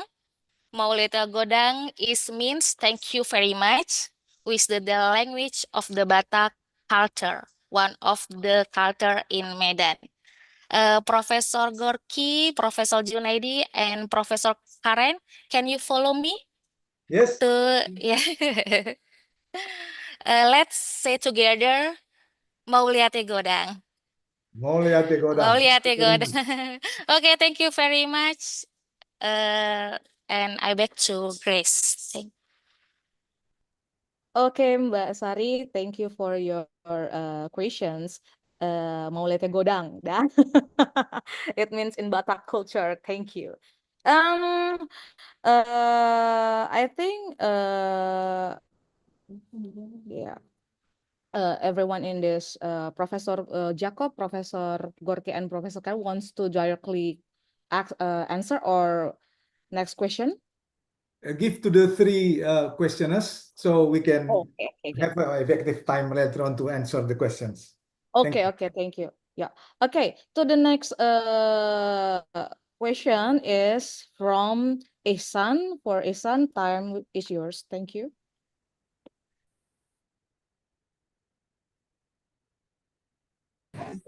Okay, very good morning, everybody. Thank you for opportunity to ask a long question, maybe. I am Iksan. I working in Faculty of Teacher Training and Education in Universitas Terbuka. I'm working with Professor Gorky. My question, especially to the last presenter, Prof. Mayer, yeah, as you mentioned in the presentation that adaptive AI is a trending topic for the future research. Actually, we are conducting research related to AI adaptive and recommendation system or recommendation course for learning management system by developing algorithm model by ourselves. We try to build our own model in order to make the personalized learning needs and student performance. I think as you mentioned that it's not easy to confine our senator or our rector to implement and or to replace our current e-learning, what we call tutorial online right now. Use models or as a learning management system.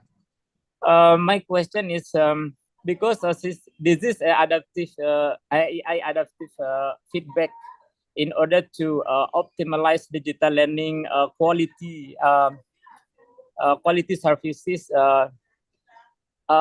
Professor Mayer, could you share your experience how to solve the problems something like that? It's not easy to convince our campus to implement our platform models of the AI adaptive. Do you catch the idea from my question? Do you catch information? Yes, I think I understood you. Yes, thank you. Thank you very much, Ms. Mayer.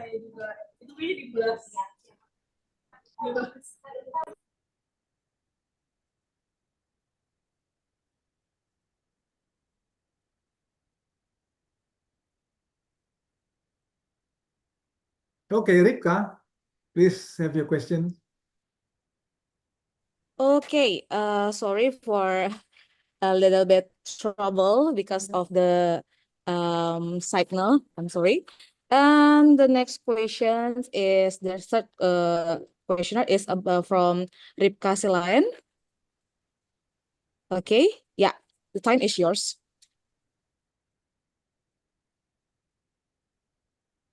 Okay, thank you. Thank you for our beloved presenter. And my name is Ripka Grace Silayan, and I'm a college year student from UT Medan.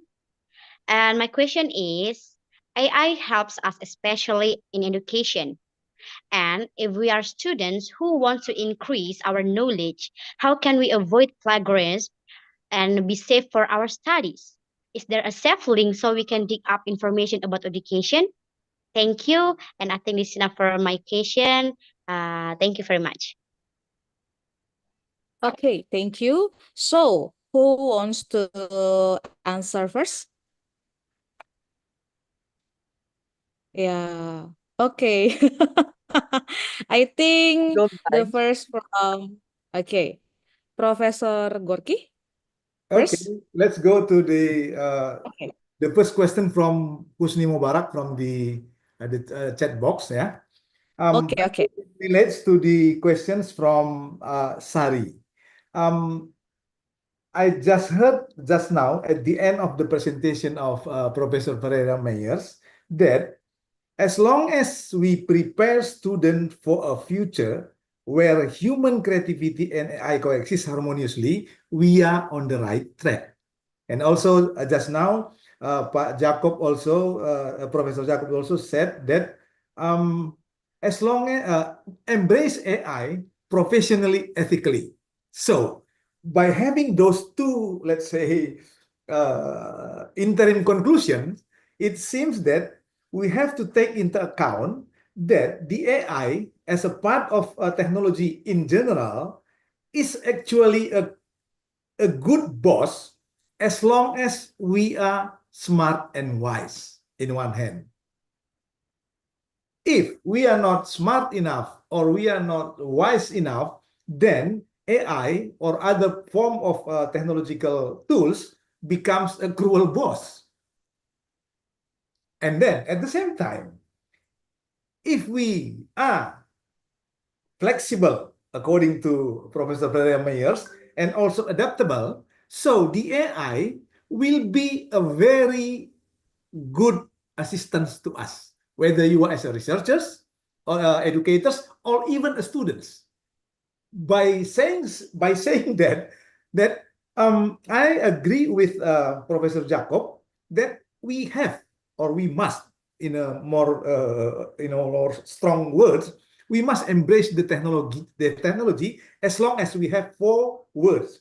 The first two from Professor Jacob, that's as long as you are professional and ethical.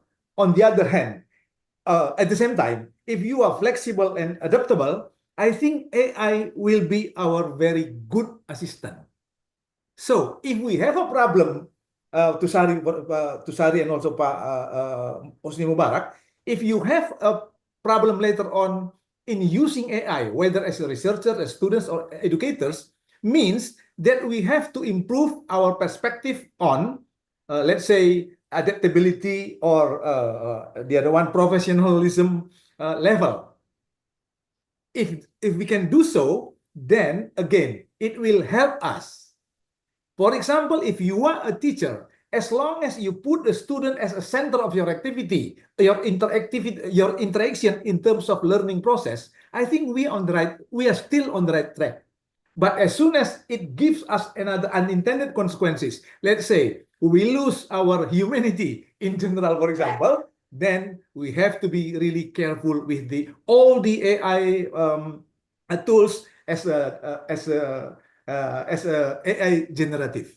I think that's my answer to Sari and to Muhammad Husni Mubarak. And another one question is about how we make use of or how take advantage of AI tools, for example, in controlling or in maintaining the environment. I think because I don't have any experience in terms of using AI in environmental sectors, maybe later one of us will explain. But anyhow, as long as we open our mind that AI, as long as we are the pilot, and AI will help us, whether it is to environmental, to let's say to health issues, for example, or when we are, since we are talking about education, so we focus on teaching and learning, and we use that how to advise or advocate the society the use of AI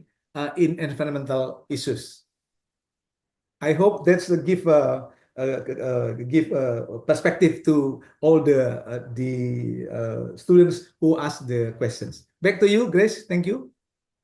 Okay, thank you, Professor Gorky. So next to Professor Jacob, have your say. Thank you. Okay, thank you, Grace.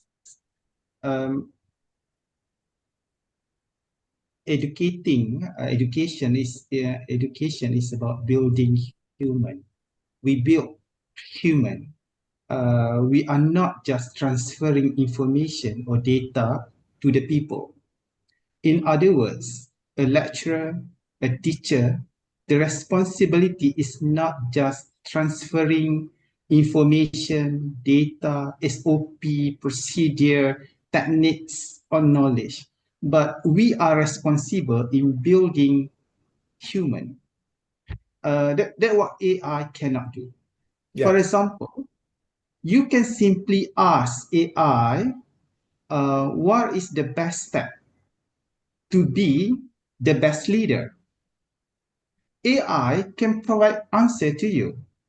But in order for you to be a great leader, it must start from day one, from your home.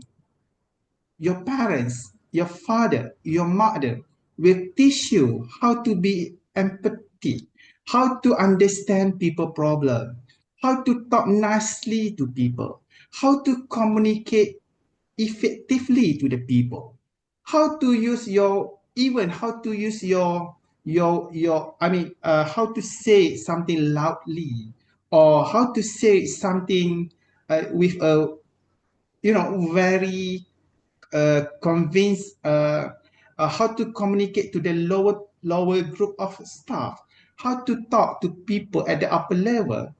AI perhaps can suggest to you, but if you never do this, if people around you, your parents, your teacher, never show you the right way of doing things, I don't think you can be a human. In other words, AI can give you information, can ask you what to do, can give you a step by step talking, but how to be a human, I do believe you need practice. You need practice. Just simply uh, uh, uh, just okay. For example, uh, do you confident enough to let your son learn how to drive just using AI instruction? Yes, AI can give you instruction how to learn driving, but then as a mother, do you confident enough that AI can do that? I don't know. Maybe in future, we just there are people who just pass all the rules and responsibility of parenting and educating and teaching to the AI, but hopefully not, because AI will never replace human role. Thank you.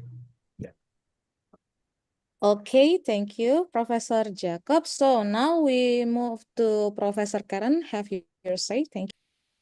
Thank you very much. I mean, I was listening with fascination, to my two colleagues, bringing up these elements and also the how can I say, the examples of what could happen in real life. And if I have to think of my son learning to drive or my daughter's learning to drive by AI, maybe I'll also be a little bit scared.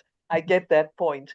I want to go a little bit on the issue of how can we really make sure that when in our curriculum and in the way we act with AI, how can we ensure that human skills are still there and that we focus on them? So I'm thinking on, for example, we could have courses or modules and workshops that specifically address emotional intelligence, communication, empathy, teamwork. So really making sure that in our curricula, we have those courses. Because I think very often now we assume that people will learn those skills on their own. And we think that they will get it from their parents. But today, I don't know, and I suppose it's the same in Indonesia, parents don't have that much time for their children.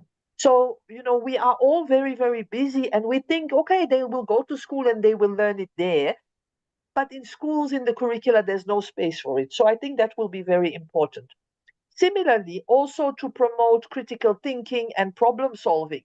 So making sure that we build in discussions, activities that promote those skills. I also think it's very important to encourage peer and self-assessment and also self-reflection. That when we do something, even if we do it with an AI tool, we then think critically about what does this brought to us? How has this improved the way I do my things? Just to put ourselves, to question what we do, to constantly question what we do. I'm also thinking that we need to leverage AI for personal development. So use the platforms that provide simulations, that provide scenarios, so that we can imagine what life will be, how we will react, and then reflect on our reactions. And also, I think AI has a bit of the danger of us doing things alone.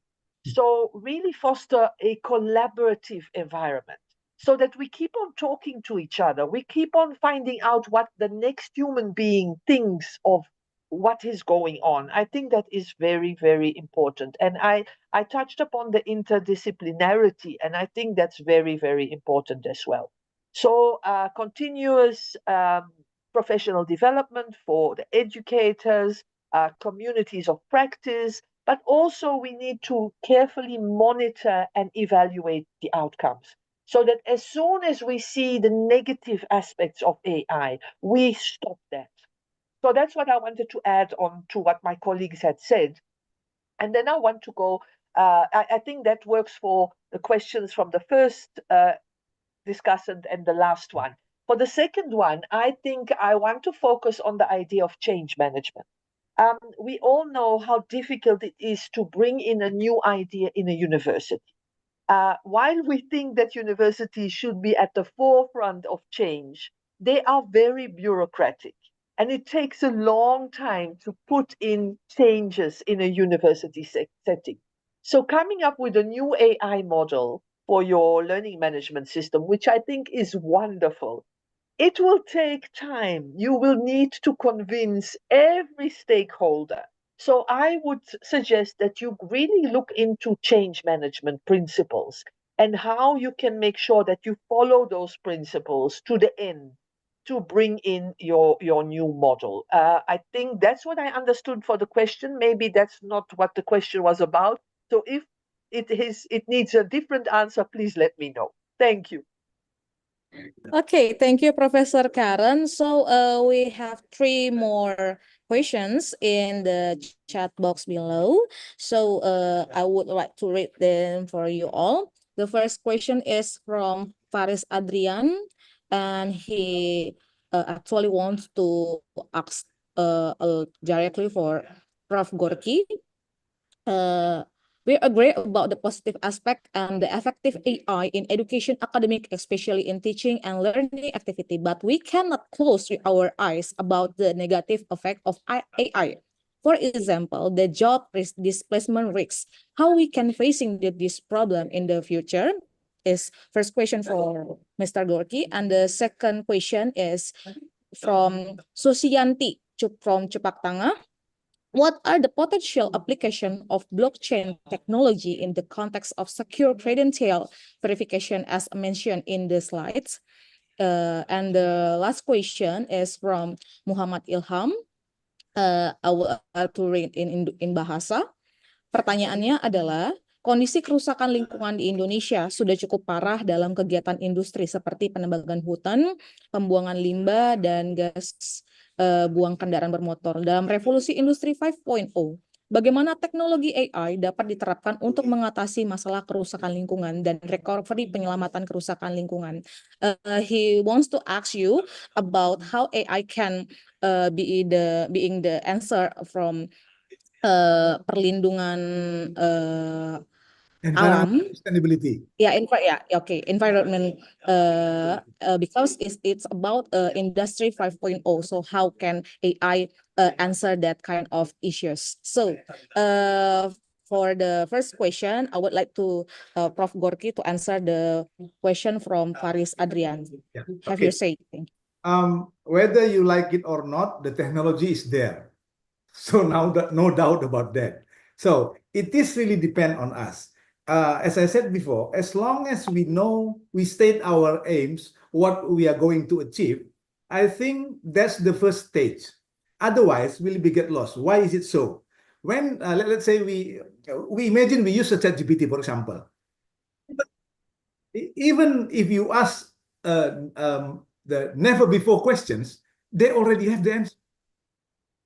So there is no point to, in one hand, to disobey them or to obey them completely. What is important is not about the technology. The technology has a neutral perspective, has a neutral position.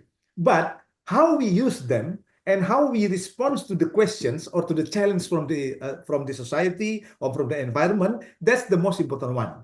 And even if you are very good at AI, if you don't have creativity, for example, imagination, what else?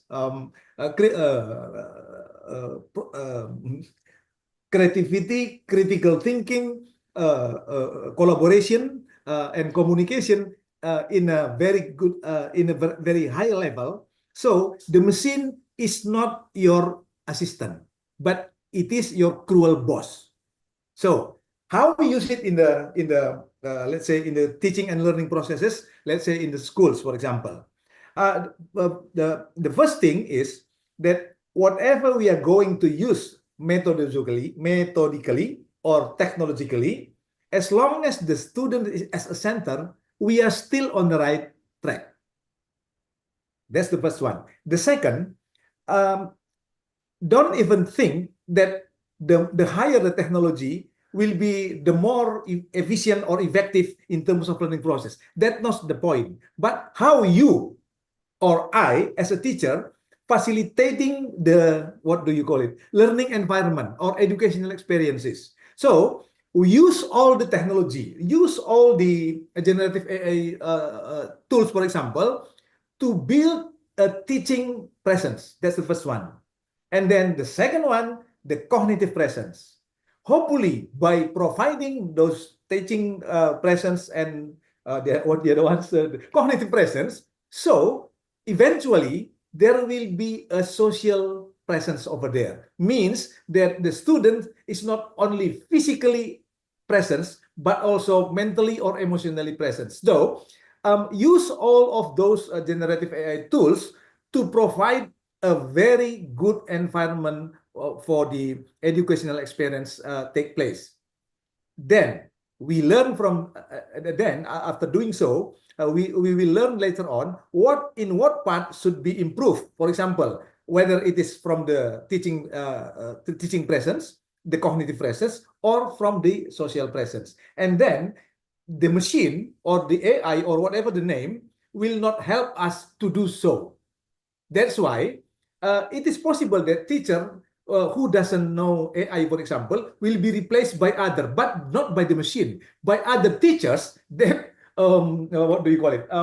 Very familiar with all those kind of teaching. So all kind of the technology. So for Faris and also for all of friends who will be graduated tomorrow as UT students, please keep in mind always that as long as the machines, as long as we are the pilot of the machines, we are still on the right track. But if we are as a co-pilot, we have to be carefully see the technology.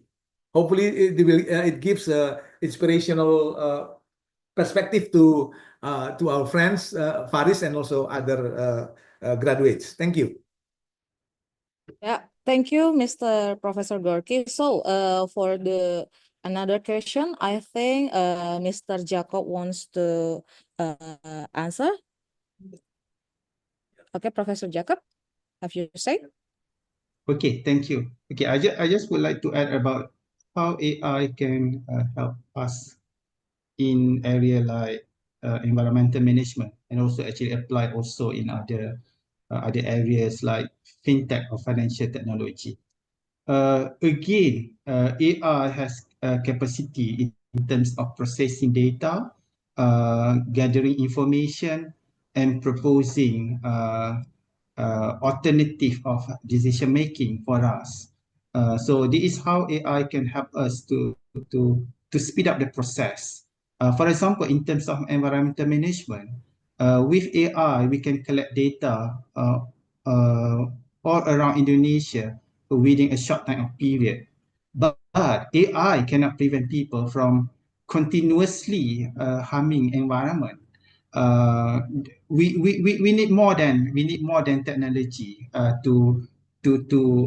to have a better space for living in terms of environmental perspective. We need to educate people, and I think most of the people here agree that even to educate people how to take care of the environment is not easy. Years we educate in school, at university. Even we announce the corporate practices, green business policy, and so on.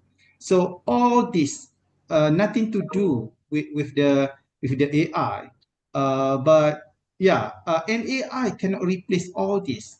For example, how to promote people to be more, environmentally sensitive, to AI cannot do, because this is about human responsibility. What AI can do, for example, they can provide environmental mapping analysis. What are the major issues in northern Sumatra? What are the major issues in central Sumatra? What are the major issues in Java, for example? But to act or to take action is about requires human. All people need to work together. Politician, local leader, companies, educators, teachers, student, all people. So we cannot just say, oh, AI is here, so maybe AI can help us to solve this problem. I don't think so. But AI can become a resources. For example, you may have five staff to give you opinion. Now you have another one plus AI. So you even without recruiting new staff, you get more input. You get more input to conclude about something. For example, in this on screen we have four people now.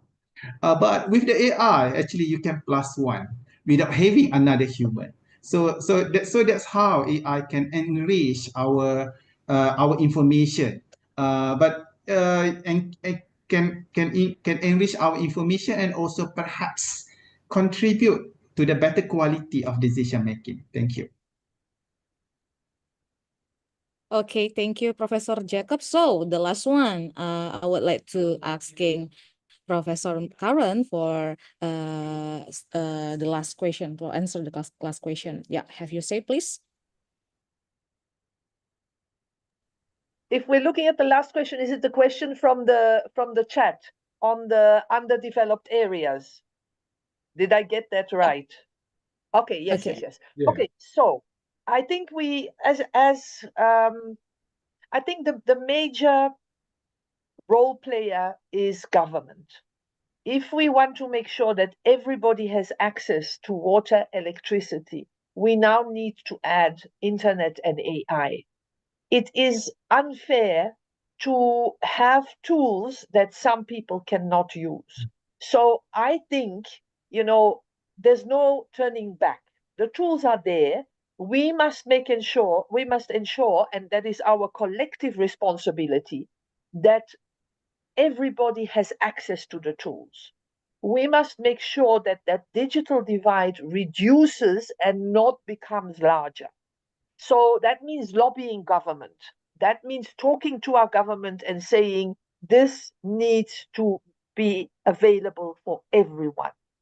We can't allow some people to have access to certain tools and others not. So that's, for me, it's clear. It will change the landscape. It is here. It is already changing everything. I mean, we talk about revolutionizing. It is really doing that, and it won't stop. But we must make sure that everybody is there.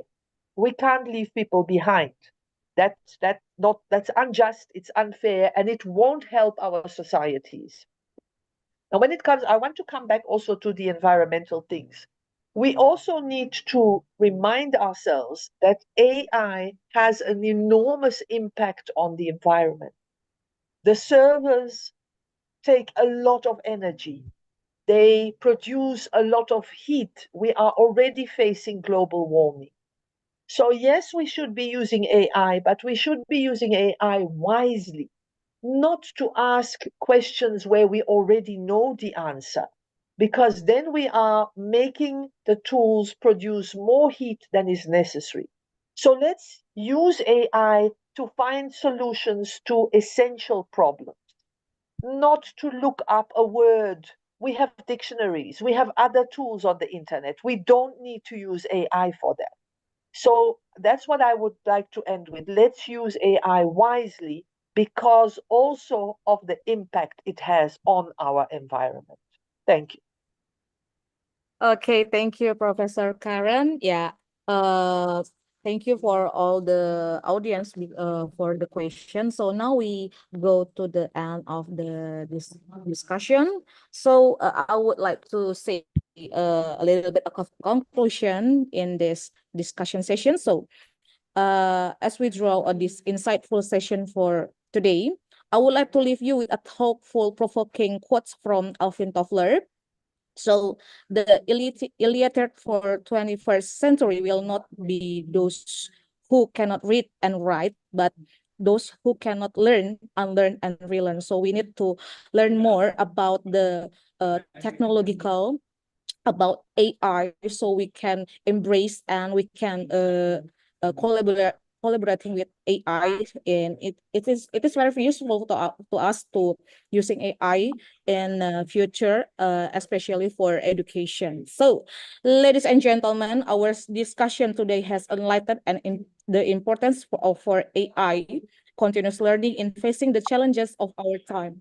From the innovative use of AI about the challenges and opportunities by using AI in academic process, it is clear that the future we can envision requires collaborative efforts and multidisciplinary approaches. So before we close this discussion, I would like to give you all the certificate for Professor Gorky, for Professor Karen, and for Professor Jacob as gratitude from us because you all being a part of this seminar. The first one for Professor Dr. Mas Gorky, yeah, and the second one, yeah, and second one for Professor Karen, yeah, and the last one for Professor Jacob.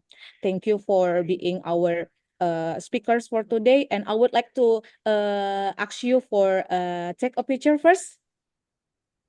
Wow, Professor Karen, full of love, right? Full of Okay, love. yeah.